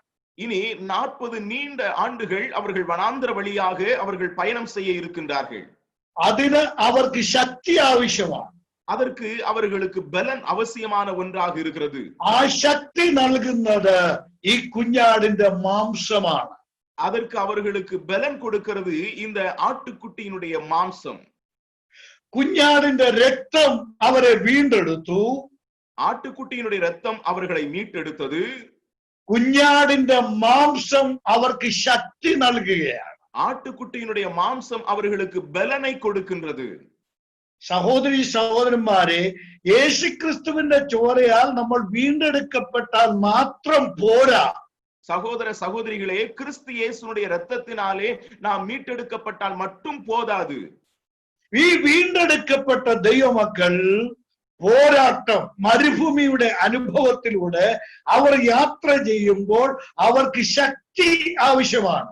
இந்த மீட்டெடுக்கப்பட்டதான தேவ பிள்ளைகள் வனாந்தர வாழ்க்கையிலே அல்லது போராட்டத்தின் வாழ்க்கையிலே அவர்களுக்கு பலன் மிக அவசியமான ஒன்றாக இருக்கிறது. അതിന് കർത്താവായ യേശുവിന്റെ ധ്യാനം, കർത്താവായ യേശുവിനെ കുറിച്ചുള്ള ധ്യാനം, ദിനം പ്രതി യേശുക്രിസ്തുവിനെ ഭക്ഷിച്ച്, വചനം ഭക്ഷിച്ച് ആരോഗ്യം ഉള്ളവരായിരിക്കേണ്ടതുണ്ട്. அதற்கு கர்த்தராகிய இயேசு கிறிஸ்துவை குறித்ததான தியானம் அல்லது வேத வசனத்தை அவர்கள் புசித்து அவர்கள் பலனடைந்தவர்களாக இந்த வனாந்தர வாழ்க்கையிலே அவர்கள் முன்னேற வேண்டும். അനേക വിശ്വാസികൾ ചോരയാൽ വീണ്ടെടുക്കപ്പെട്ടിട്ടുണ്ട്, രക്തത്താൽ വീണ്ടെടുക്കപ്പെട്ടിട്ടുണ്ട്. அநேக விசுவாசிகள் இரத்தத்தினாலே அவர்கள் மீட்டெடுக்கப்பட்டவர்களாக இருக்கின்றார்கள். എന്നാൽ കുഞ്ഞാടിന്റെ മാംസം ഭക്ഷിച്ച് അവർ ശക്തിപ്പെടുന്നില്ല എന്നുള്ളത് ദുഃഖകരമായ ഒരു യാഥാർത്ഥ്യമാണ്. ஆனால் ஆட்டுக்குட்டியினுடைய மாம்சத்தை அவர்கள் புசித்து அவர்கள் பலனடையவில்லை என்கிறதுதான் உண்மையான ஒன்றாக இருக்கிறது. തൊട്ടടുത്ത് പറയുന്ന എന്താണ്? ആ മാംസം ഭക്ഷിക്കുമ്പോൾ അതിനോടൊപ്പം തന്നെ, അഥവാ രക്തം തളിക്കപ്പെടുമ്പോൾ, കുഞ്ഞാടിന്റെ മാംസം ഭക്ഷിക്കുമ്പോൾ അതിനോടൊപ്പം തന്നെ പുളിപ്പില്ലാത്ത അപ്പവും അവർ ഭക്ഷിക്കണം. இந்த மாம்சத்தை புசிக்கும் போது, அதாவது ஆட்டுக்குட்டியினுடைய இரத்தத்தை தெளித்து இந்த மாம்சத்தை அக்கினியாலே சுட்டு அவர்கள் புசிக்கும் போது அவர்கள் அதோடு கூட தானே புளிப்பில்லாத அப்பத்தையும் புசிக்க வேண்டும். അനേക വിശ്വാസികൾ വേദപുസ്തകം പഠിപ്പിക്കുന്ന ഇവർ പോലും പലരും ധരിച്ചു വെച്ചിരിക്കുന്നത് പെസഹ ആചരണം കഴിഞ്ഞ് പിറ്റേ ദിവസം മുതലാണ് പുളിപ്പില്ലാത്ത അപ്പത്തിന്റെ പെരുന്നാൾ ആരംഭിക്കുന്നതെന്നാണ് ഒട്ടേറെ വേദ അധ്യാപകർ പോലും ബൈബിൾ ടീച്ചേഴ്സ് പോലും ധരിച്ചു വെച്ചിരിക്കുന്നത്.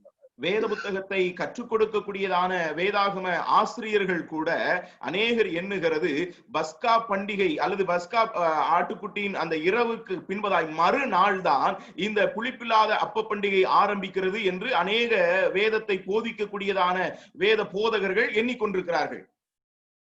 കണ്ടോ, ഇവിടെ നമ്മൾ വായിച്ചത് കണ്ടോ? എന്താ 8ാം വാക്യത്തിൽ നമ്മൾ കണ്ടു, അവർ ആ രക്തം வாசிக்கிறோம். இந்த 8வது வசனத்திலே ആ രക്തം അവർ തളിച്ചു, அந்த இரத்தத்தை அவர்கள் தெளித்தார்கள். 2 അവർ ആ മാംസം പെസഹ കുഞ്ഞാടിന്റെ മാംസം ഭക്ഷിച്ചു. இரண்டாவதாக அந்த பஸ்கா ஆட்டுக்குட்டியினுடைய மாம்சத்தை அவர்கள் புசித்தார்கள்.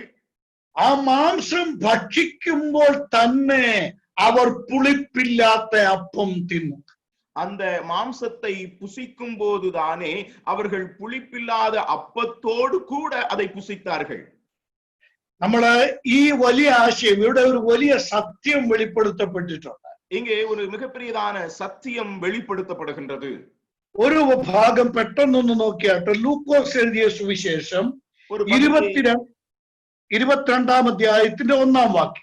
நாம் லூக்கா சுவிசேஷம் 22ஆம் அதிகாரத்தினுடைய 1வது வசனத்தை நாம் சற்று கவனிக்கலாம். லூக்கா 22:1.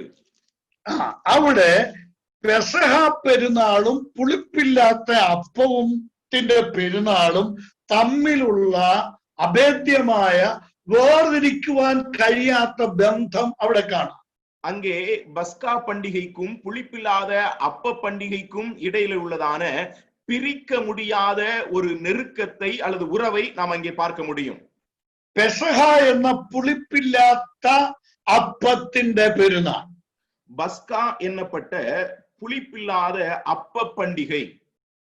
അപ്പോ പെസഹ പെരുന്നാൾ എന്ന് പറഞ്ഞാൽ എന്താണ്? அப்படி என்றால் பஸ்கா பண்டிகை என்றால் என்ன? കൃത്യമാണ്, പെസഹ പെരുന്നാള് തന്നെയാണ് പുളിപ്പില്ലാത്ത അപ്പത്തിന്റെ പെരുന്നാള്. அப்படி என்றால் பஸ்கா பண்டிகை தான் புளிப்பில்லாத அப்ப பண்டிகை. പെസഹ പെരുന്നാളോട് കൂടെ തന്നെ, ഇത് പഴയ നിയമത്തിലും പല ഭാഗങ്ങളുണ്ട്, ആ വാക്യങ്ങളെല്ലാം എടുക്കാൻ നിവർത്തിയില്ല. യെഹെസ്കേൽ പ്രവചനം 45-ാം അധ്യായത്തിന്റെ 21-ാം വാക്യത്തിലെല്ലാം ഇത് കാണാൻ പറ്റുന്നുണ്ട്. പെസഹ പെരുന്നാളും പുളിപ്പില്ലാത്ത അപ്പത്തിന്റെ പെരുന്നാളും രണ്ടും ഒന്നിച്ച് പോകുന്ന, ഒരുമിച്ച് കിടക്കുന്ന, വിഭജിക്കുവാൻ കഴിയാത്ത 2 ഉത്സവങ്ങളാണ്. நாம் பழைய பாட்டு புத்தகத்திலும் நாம் வாசிக்க முடியும். எசேக்கியேல் 45:21 போன்றதான வசனங்களை நாம் வாசிக்கும் பொழுது பஸ்கா பண்டிகையும் புளிப்பில்லாத அப்ப பண்டிகையும் இவைகள் இரண்டும் பிரிக்க இயலாத நிலையிலே ஒன்றித்து இருக்கக்கூடியதான அனுபவத்தை பழைய பாட்டின் வேத புத்தகங்களின் பல பகுதிகளிலே நாம் பார்க்க முடியும். ഇത് ചുമ്മാതെ ഞാൻ പറഞ്ഞതല്ല, ചില ആത്മീക സത്യങ്ങൾ, ഇത് ചിലതൊന്നല്ല, വലിയ ചില ആത്മീക സത്യങ്ങൾ ഇതിൽ ഉൾക്കൊള്ളുന്നുണ്ട്. இதிலே சில ஆவிக்குரிய சத்தியங்கள், சில என்று நான் சொல்லவில்லை, இதிலே மிகப்பெரியதான அநேக ஆவிக்குரிய சத்தியங்கள் இதிலே அடங்கி இருக்கிறது. നമ്മളുടെ പാഠഭാഗത്തേക്ക് നമുക്ക് മടങ്ങി വരാം. திரும்ப வருவோம். അവിടേക്ക് നമുക്ക് മടങ്ങി വരാം. நாம் அங்கே திரும்ப வருவோம். അവിടെ നമ്മൾ കാണുന്നു ഈ പുളിപ്പ് എന്താണ്, പുളിപ്പില്ലായ്മ, പുളിച്ച മാവ് എന്താണ്, പുളിപ്പില്ലായ്മ എന്താണ് എന്നവിടെ കാണുന്നു. இங்கே அந்த புளித்த மாவு அல்லது புளிப்பில்லாமை என்றால் என்ன என்பதை குறித்து நாம் அங்கே வாசிக்கின்றோம். നോക്കുക, 7ാം വാക്യം നിങ്ങൾ നോക്കുക. നിങ്ങൾ പുളിപ്പില്ലാത്തവരായിരിക്കുവാൻ തക്കവണ്ണം പുതിയ പിണ്ഡം ആകേണ്ടതിന് പഴയ പുളിമാവിനെ നീക്കിക്കളയുവേ. ஆகையால் நீங்கள் புளிப்பில்லாதவர்களாய் இருக்கிறபடியே புதிதாய் பிசைந்த மாவாய் இருக்கும்படிக்கு பழைய புளித்த மாவை புறம்பே கழித்து போடுங்கள். എന്താണ് ഈ പുളിച്ച മാവ്? இந்த புளித்த மாவு என்றால் என்ன? What is leaven? എന്താണ് പുളിപ്പ്? ആ ചോദ്യത്തിന്റെ ഉത്തരമാണ് നമ്മൾ ഇവിടെ ശ്രദ്ധിക്കുന്നത്. இங்கே இந்த புளிப்பு என்றால் என்ன என்கிறதான கேள்விக்குரிய பதிலை தான் நாம் இங்கே கவனிக்கின்றோம். 8ஆம் வாക്യം നോക്കിയാട്ടെ. 8வது வசனத்தை கவனியுங்களேன்.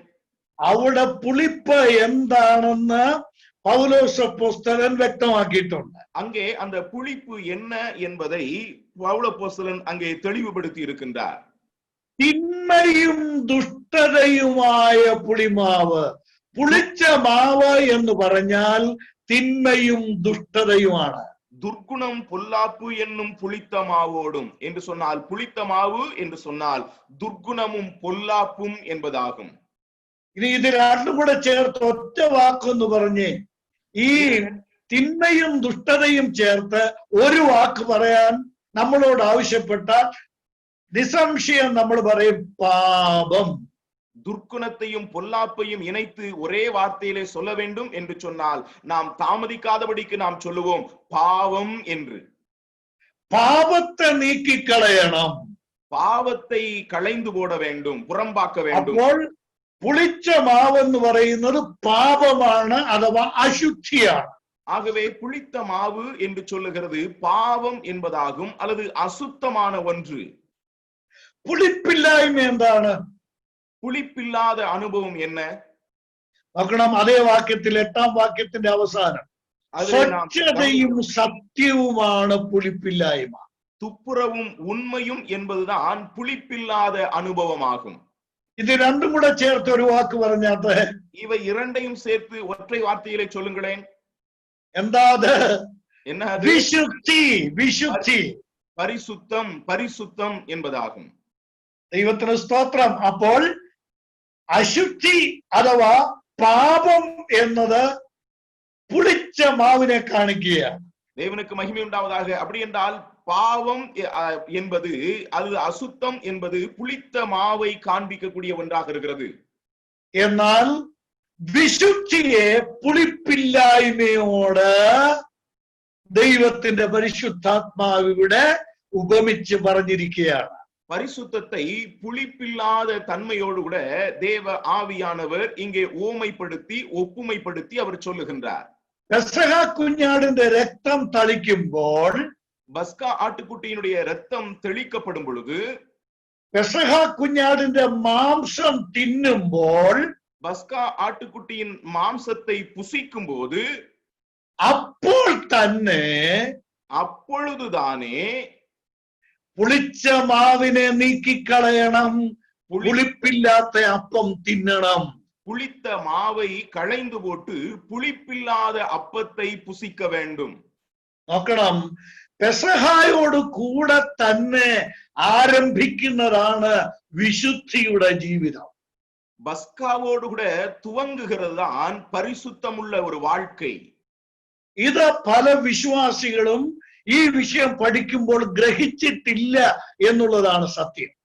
அநேக விசுவாசிகள் இந்த காரியத்தை வாசிக்கும் பொழுது அவர்கள் புரிந்து கொள்ளவில்லை என்பதுதான் உண்மை. ഇപ്പോൾ നമ്മൾ ചിന്തിച്ചത് പുളിപ്പ് അഥവാ പുളിപ്പില്ലായ്മ എന്താണ് എന്ന് നമ്മൾ ഇപ്പോൾ ഗ്രഹിക്കുകയായിരുന്നു. இப்பொழுது நாம் பார்த்ததான விஷயம் புளிப்பு மற்றும் புளிப்பில்லாத நிலை என்ன என்பதை குறித்து நாம் பார்த்தோம். രണ്ടാമത് നമ്മൾക്ക് മറ്റൊരു ആശയം ഈ പുളിപ്പിനോട് ചേർത്ത് പഠിക്കാൻ ശ്രമിക്കുക. இரண்டாவதாக இந்த புளிப்போடு தொடர்புடைய நிலையிலே மற்றொரு கருத்தை கூட நாம் சிந்திக்க முடியும். ഈ പുളിപ്പിന്റെ സ്വഭാവം എന്താ? இந்த ക്യാരക്ടർ ഓഫ് ദ ലെവൻ. இந்த புளிப்பினுடைய தன்மை அல்லது குணாதிசயம் என்ன? 3 കാര്യങ്ങൾ പുളിപ്പ് ചെയ്യുന്നുണ്ട്.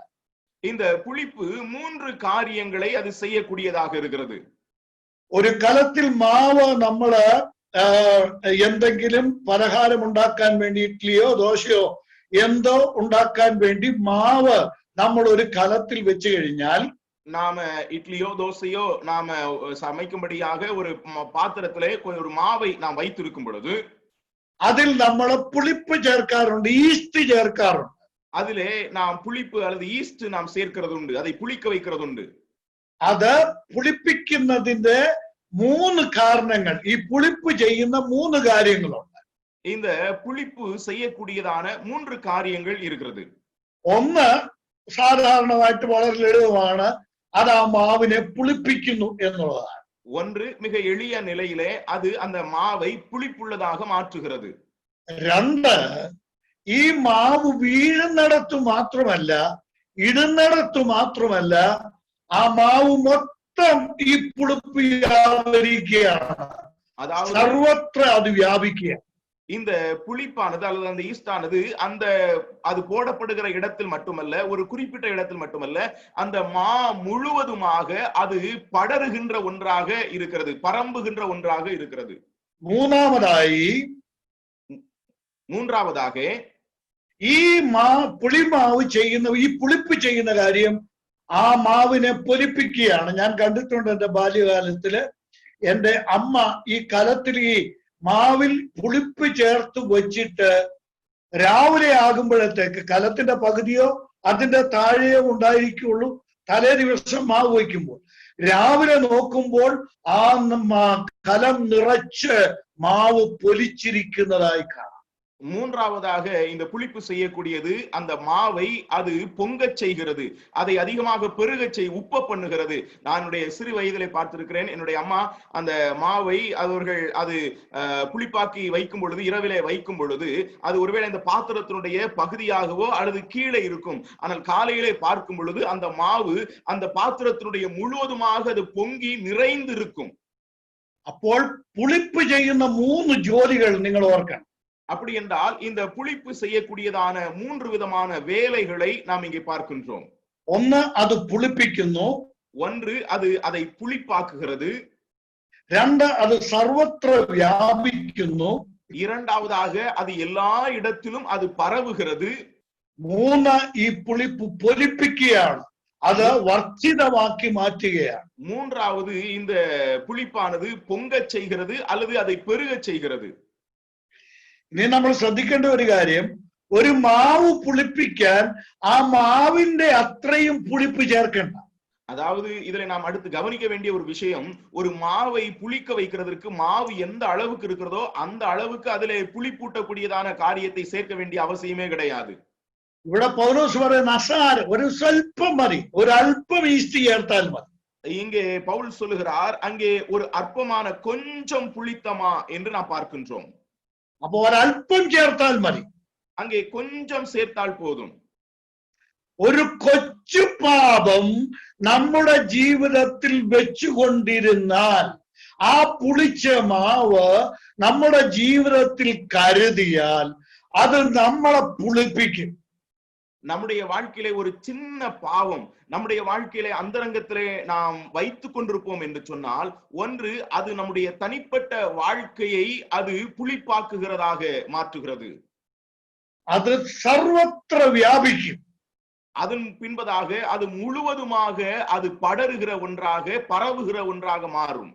മാത്രമല്ല, ആ പാപത്തിൽ നിന്ന് വലിയ വലിയ പാപങ്ങളിലേക്ക് വിശ്വാസി വീണുപോകുവാൻ, അവൻ ആ അവസ്ഥയിൽ എത്തിച്ചേരുവാൻ സാധ്യതയുണ്ട്. സാധ്യതയല്ല, അങ്ങനെ അവൻ എത്തിച്ചേരും. அவ்விதமாக அந்த சின்ன பாவத்திலிருந்து மிகப்பெரியதான பாவத்திற்குள்ளாக ஒரு விசுவாசி விழக்கூடியதான சாத்தியங்கள் என்கிறது மட்டுமல்ல, அவ்விதமாக விழுந்து போகிறவனாக, பெரிய பாவங்களிலே விழுந்து போகிறவனாக அவன் மாறி போவான்.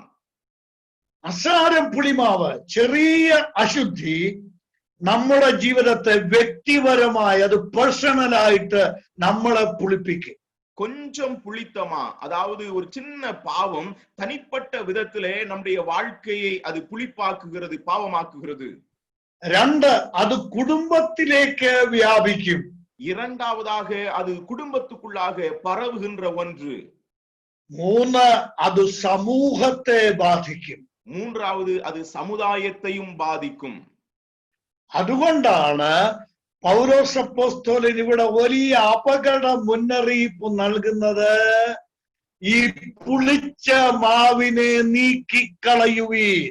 ஆகவேதான் இங்கே பவுல் அப்போஸ்தலன் ஒரு மிக முக்கியமான ஆபத்தை குறித்ததான எச்சரிக்கை நமக்கு கொடுக்கின்றார். ஆகையால் இந்த புளித்த மாவை புறம்பே கழித்து போடுங்கள்.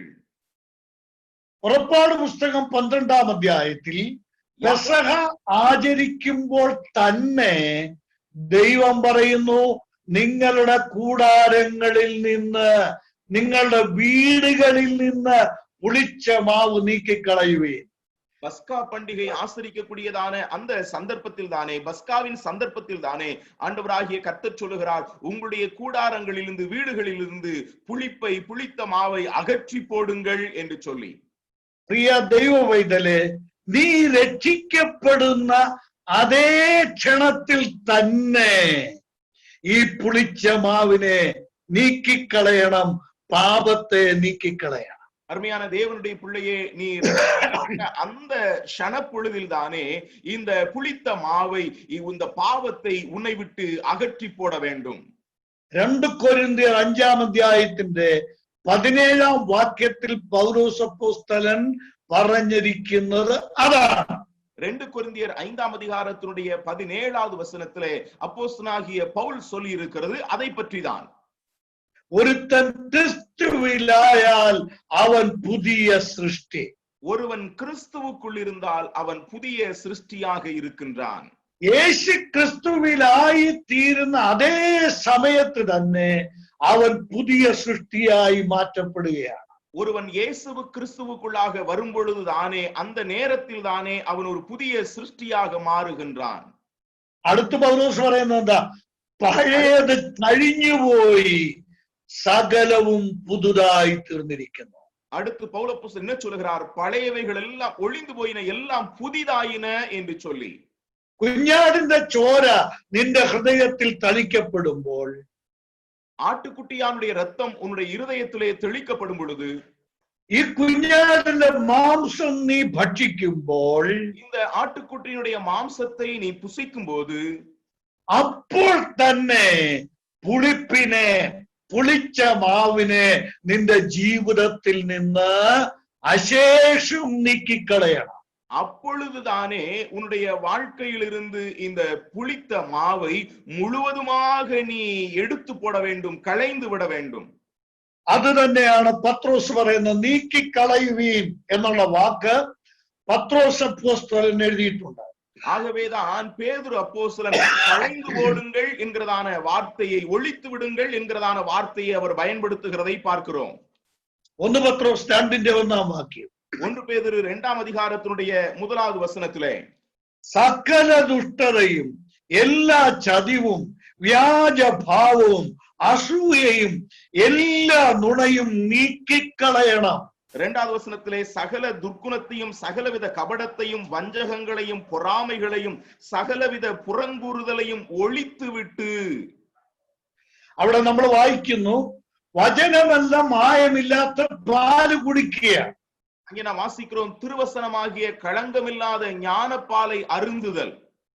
ഈ പാൽ അകത്തോട്ട് ചെല്ലുമ്പോൾ இந்த பால் உள்ளே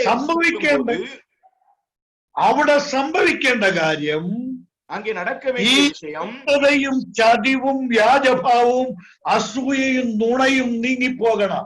துர்க்குணமும் கபடும் வஞ்சகமும் பொறாமையும் சகலவித புறங்கூறுதலும் அது ஒளிந்து விட வேண்டும். രണ്ടും കൂടെ ഒന്നിച്ചു പോകുകയില്ല. ரெண்டும் கூட ஒன்றாக இணைந்து இசைந்து போகிறது அல்ல. ഒന്ന് പാപം, മറ്റേത് വിശുദ്ധി. ഇത് രണ്ടും കൂടെ ഒന്നിച്ചു പോകുക സാധ്യമല്ല. பாவமும் பரிசுத்தமும் ஒன்றாக இணைந்து போகுவது சாத்தியமற்றதான ஒரு விஷயம். 2 കൊരിന്ത്യർ 7-ാം അധ്യായത്തിന്റെ 1-ാം വാക്യത്തിൽ പൗലോസ് പറയുന്നത്, ജഡത്തിലെയും ആത്മാവിലെയും സകല കന്മഷവും നീക്കിക്കളയാനാണ്. அங்கே 2 கொரிந்தியர் 7-ாம் அதிகாரத்தினுடைய 1வது வசனத்திலே நாம் வாசிக்கும் பொழுது, மாம்சத்திலும் ஆவியிலும் உண்டான எல்லா அசூசியும் நீங்க என்று நாம் வாசிக்கின்றோம். ദൈവ പൈതലേ, എനിക്ക് അനുവദിക്കപ്പെട്ടിരിക്കുന്ന സമയം ഇവിടെ അവസാനിക്കുകയാണ്. ഞാൻ അതുകൊണ്ട് പെട്ടെന്ന് ഇങ്ങനെ ഇന്നത്തെ ക്ലാസ് കൺക്ലൂഡ് ചെയ്യുന്നു. നാളെ നമ്മൾക്ക് ഇതിന്റെ തുടർമാനമായ കാര്യങ്ങൾ ചിന്തിക്കാം. தேவனுடைய பிள்ளைகளே, என்னுடைய நேரம் முடிகின்றபடினாலே நான் உடனடியாக இப்பொழுது இந்த செய்தி நிறைவு செய்ய விரும்புகிறேன். இவ்விதமாக நாளைக்கு தொடர்ந்துள்ளதான காரியங்களை நாம் சிந்திப்போம். ഇന്ന് രാത്രിയിൽ നമ്മൾ ചിന്തിച്ച വിഷയത്തോട് ചേർത്ത് നമ്മുടെ ജീവിതത്തെ പരിശോധിക്കാനുള്ള സമയമാണ്. இன்று இரவிலே நாம் சிந்தித்ததான விஷயத்தை சேர்த்து நம்முடைய வாழ்க்கையை நாம் சோதனை செய்து பார்க்க வேண்டியது அவசியம். പെസഹ ഉത്സവം നമ്മുടെ ജീവിതത്തിന്റെ അനുഭവമായി. பஸ்கா பண்டிகை நம்முடைய வாழ்க்கையின் அனுபவமானது. യേശു ക്രിസ്തു നമ്മുടെ ജീവിതത്തിലേക്ക് വന്നു. இயேசு கிறிஸ்து நம்முடைய வாழ்க்கைக்குள்ளாக அவர் பிரவேசித்திருக்கிறார். യേശു ക്രിസ്തുവിന്റെ രക്തം നമ്മുടെ ഹൃദയത്തിൽ തളിക്കപ്പെട്ടു. இயேசு கிறிஸ்துவினுடைய ரத்தம் நம்முடைய உள்ளத்திலே தெளிக்கப்பட்டது. ആ കുഞ്ഞാടിന്റെ രക്തം, ദൈവ കുഞ്ഞാടിന്റെ രക്തം സകല പാപവും പോക്കി നമ്മെ ശുദ്ധീകരിച്ചു. அந்த ஆட்டுக்குட்டியானுடைய ரத்தம் சகல பாவங்களை நீக்கி நம்மை சுத்திகரித்திருக்கின்றது. ആ കുഞ്ഞാടിന്റെ മാംസം നാം ഭക്ഷിക്കുന്നു. அந்த ஆட்டுக்குட்டியின் மாம்சத்தை நாம் புசிக்கிறோம். എന്നാൽ മറന്നു പോകരുത്, ആ രക്തം തളിച്ച ആ മാംസം തിന്ന ദൈവത്തിന്റെ പൈതൽ പുളിപ്പില്ലാത്ത അപ്പം ഭക്ഷിച്ച് പുളിപ്പില്ലായ്മ ആചരിക്കുവാൻ ബാധ്യതയുള്ളവരാണ്. ஆகவே நாம் மறந்து விட வேண்டாம், அந்த ரத்தம் தெளிக்கப்பட்டு அந்த மாம்சத்தை புசித்தவர்கள் புளிப்பில்லாத அப்பத்தையோடு கூட அதை புசிக்க வேண்டியது அவசியமாகும்.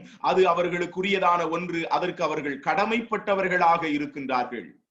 ക്രിസ്തീയ ജീവിതം ആരംഭിക്കുന്നത് വിശുദ്ധിയോടുകൂടെയാണ്. கிறிஸ்தவ வாழ்க்கையானது துவங்குகிறது பரிசுத்தத்தோடு கூட. അശുദ്ധിയുടെ അസാരം പുളിമാവ്, അസാരം പുളിമാവ്, കൊഞ്ചം, തമിഴിലെ നല്ല വാക്കാണ് കൊഞ്ചം. ആ കൊഞ്ചം പുളിമാവ് നമ്മുടെ ജീവിതത്തിൽ ഉണ്ടായിരിക്കാൻ പാടില്ല. அசுத்தத்தினுடைய அந்த கொஞ்சம் புளிமாவு நம்முடைய வாழ்க்கையிலே அது காணப்படவே கூடாது. കൊരിന്ത് ലേഖനത്തിൽ പൗലോസ് അപ്പോസ്തലൻ പറഞ്ഞത് മറന്നുപോകരുത്, ദൈവ ഭയത്തിൽ വിശുദ്ധിയെ തികച്ചുകൊള്ളുവേ. நாம் கொரிந்தியர் நிருபத்திலே பவுலப்போஸ்தலன் சொல்லுகிறதை நாம் மறந்து விட வேண்டாம். தெய்வ பயத்தோடு கூட பரிசுத்தத்திலே நாம் பூரணமாக்கப்படுத்த கடவோம். വിശുദ്ധിയെ തികച്ചുകൊള്ളുക, பரிசுத்தத்தை பூரணப்படுத்த கடவோம். അത് നമ്മളെ കുറിച്ചുള്ള ദൈവത്തിന്റെ ആഗ്രഹമാണ്. அது நம்மை குறித்ததான தேவனுடைய கட்டளையா இருக்கிறது. ദൈവമായ കർത്താവ് നമ്മളെ സഹായിക്കട്ടെ. വരും ദിവസങ്ങളിൽ தேவனாகிய கர்த்தர் உதவி செய்வாராக. വരും ദിവസങ്ങളിൽ വിശുദ്ധിയോടെ നിർമ്മലതയോടെ ജീവിച്ച് വിശുദ്ധിയെ തികയ്ക്കുവാൻ കർത്താവ് നമ്മെ സഹായിക്കട്ടെ. வருகிற நாட்களிலே பரிசுத்தத்தோடு கூட நாம் அசுத்தத்தை நீக்கி பரிசுத்தமாய் வாழுகிறதற்கு தேவனாகிய கர்த்தர் நமக்கு உதவி செய்வாராக. എന്നെ ശ്രദ്ധിച്ച എല്ലാ പ്രിയപ്പെട്ടവർക്കും കർത്താവിന്റെ നാമത്തിൽ നന്ദി. என்னை கவனித்த எல்லா அருமையானவர்களுக்கும் கர்த்தருடைய நாமத்தினாலே நன்றி. നല്ല ട്രാൻസ്ലേഷൻ ചെയ്ത പ്രിയ സഹോദരൻ വിനോദിനും ഈ അവസരമൊരുക്കിയ കോടമ്പാക്കം ക്രിസ്ത്യൻ അസംബ്ലിക്കും പ്രത്യേകം നന്ദി അറിയിക്കുന്നു. ദൈവം നമ്മെ ഏവരെയും അനുഗ്രഹിക്കുമാറാകട്ടെ. மொழிபெயர்ப்பு செய்தான சகோதரன் விவேக் அவர்களுக்கும் இந்த கூட்டத்தை ஆயத்தம் செய்தான கோடம்பாக்க கிறிஸ்தவ சபையாருக்கும் என்னுடைய நன்றியை தெரியப்படுத்திக் கொள்கிறேன். தேவன் தாமே நம் ஒவ்வொருவரையும் ஆசீர்வதிப்பாராக.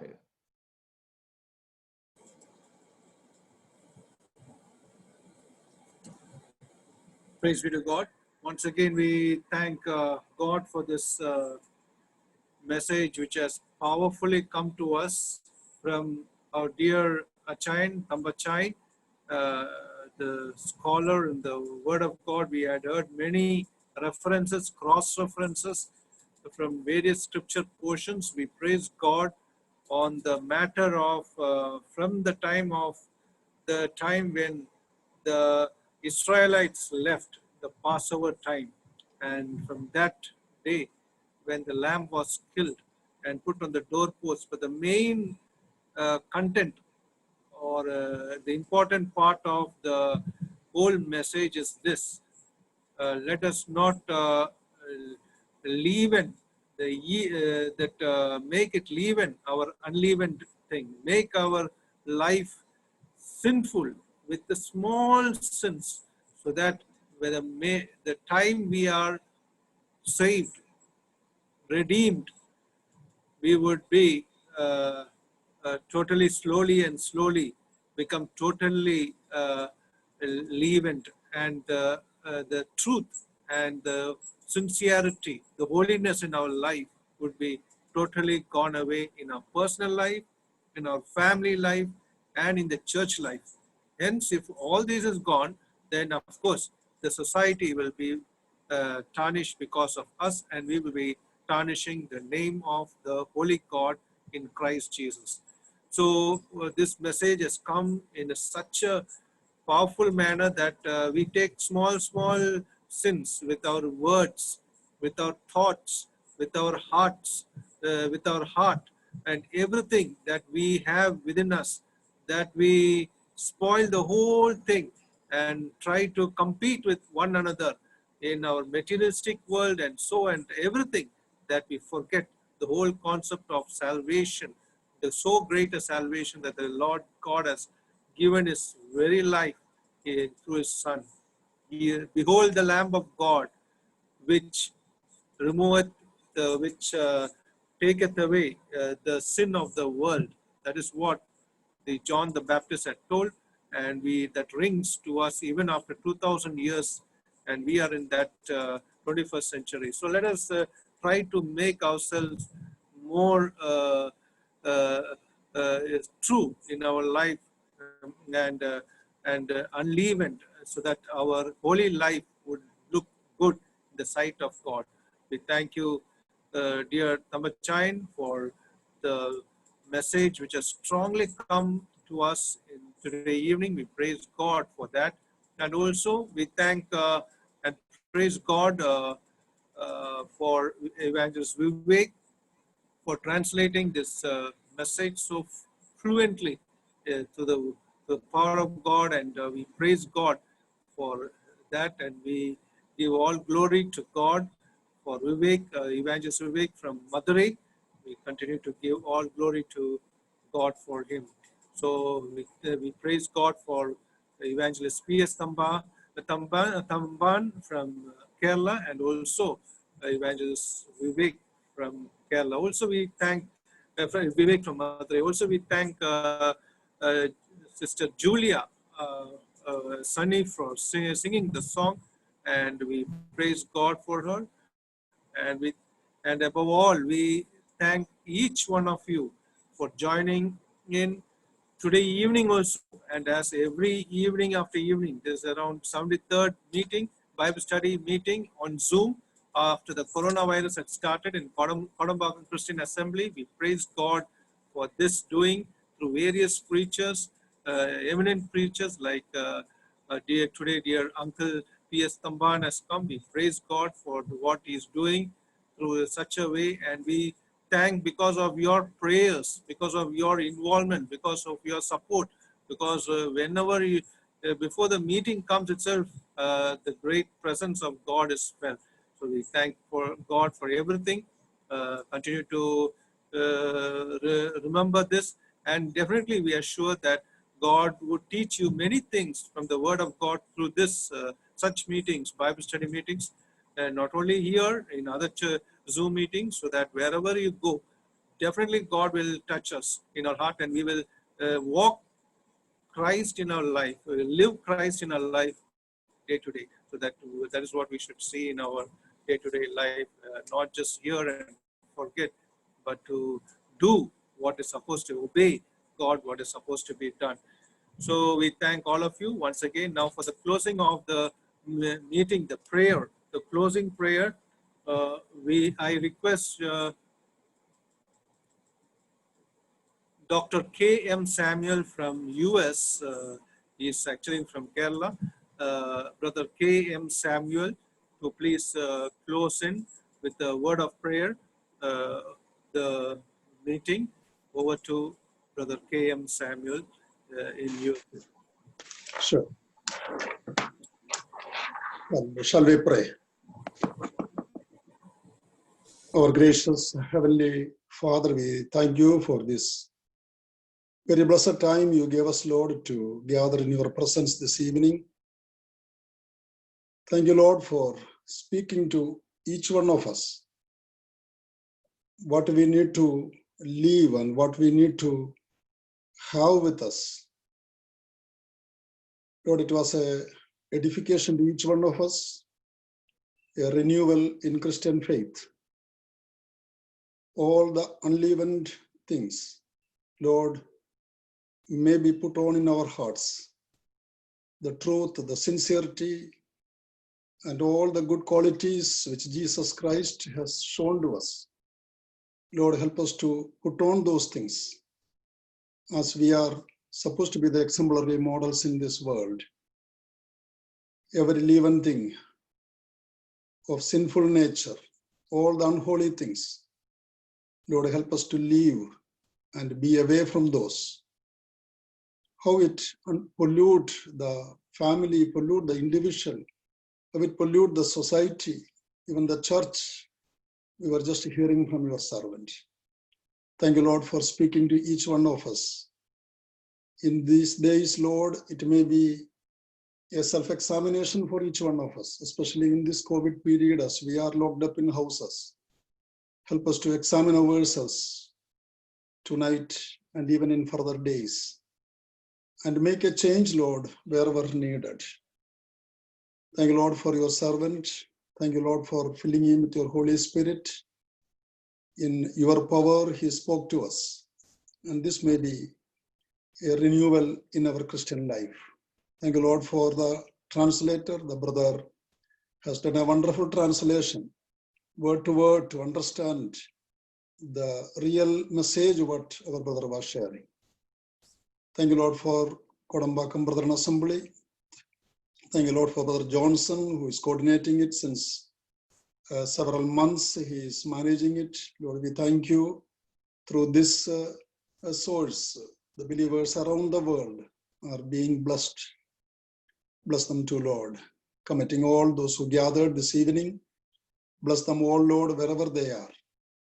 Help us to overcome this present situation and to be fruitful in the days to come. We know that this will go away. A good time will come back again. That's what we hope. And Lord, help us to renew ourselves in this period and prepare ourselves for again to be your soldiers in the days to come. Bless all those who gathered, Lord, as we are now departing one another. Be with us and help us. Thank you once again for your word. Thank you for your servants who shared and who translated. We thank you for the song which came from Julia, the beautiful songs we could hear from her, Lord. Bless her too and bless her ministry, committing everything to your care. Thank you for hearing our prayer. In Jesus Christ we pray. Amen. May the love of God the Father, the grace of the Lord Jesus Christ, and the fellowship of the Holy Spirit be with each one of us now and forevermore. Amen. Thank you all once again. May God be with each one of us till, God willing, we meet with elderly uncle P.S. Tamban for the tomorrow's meeting. So till then, may God be with each one of us.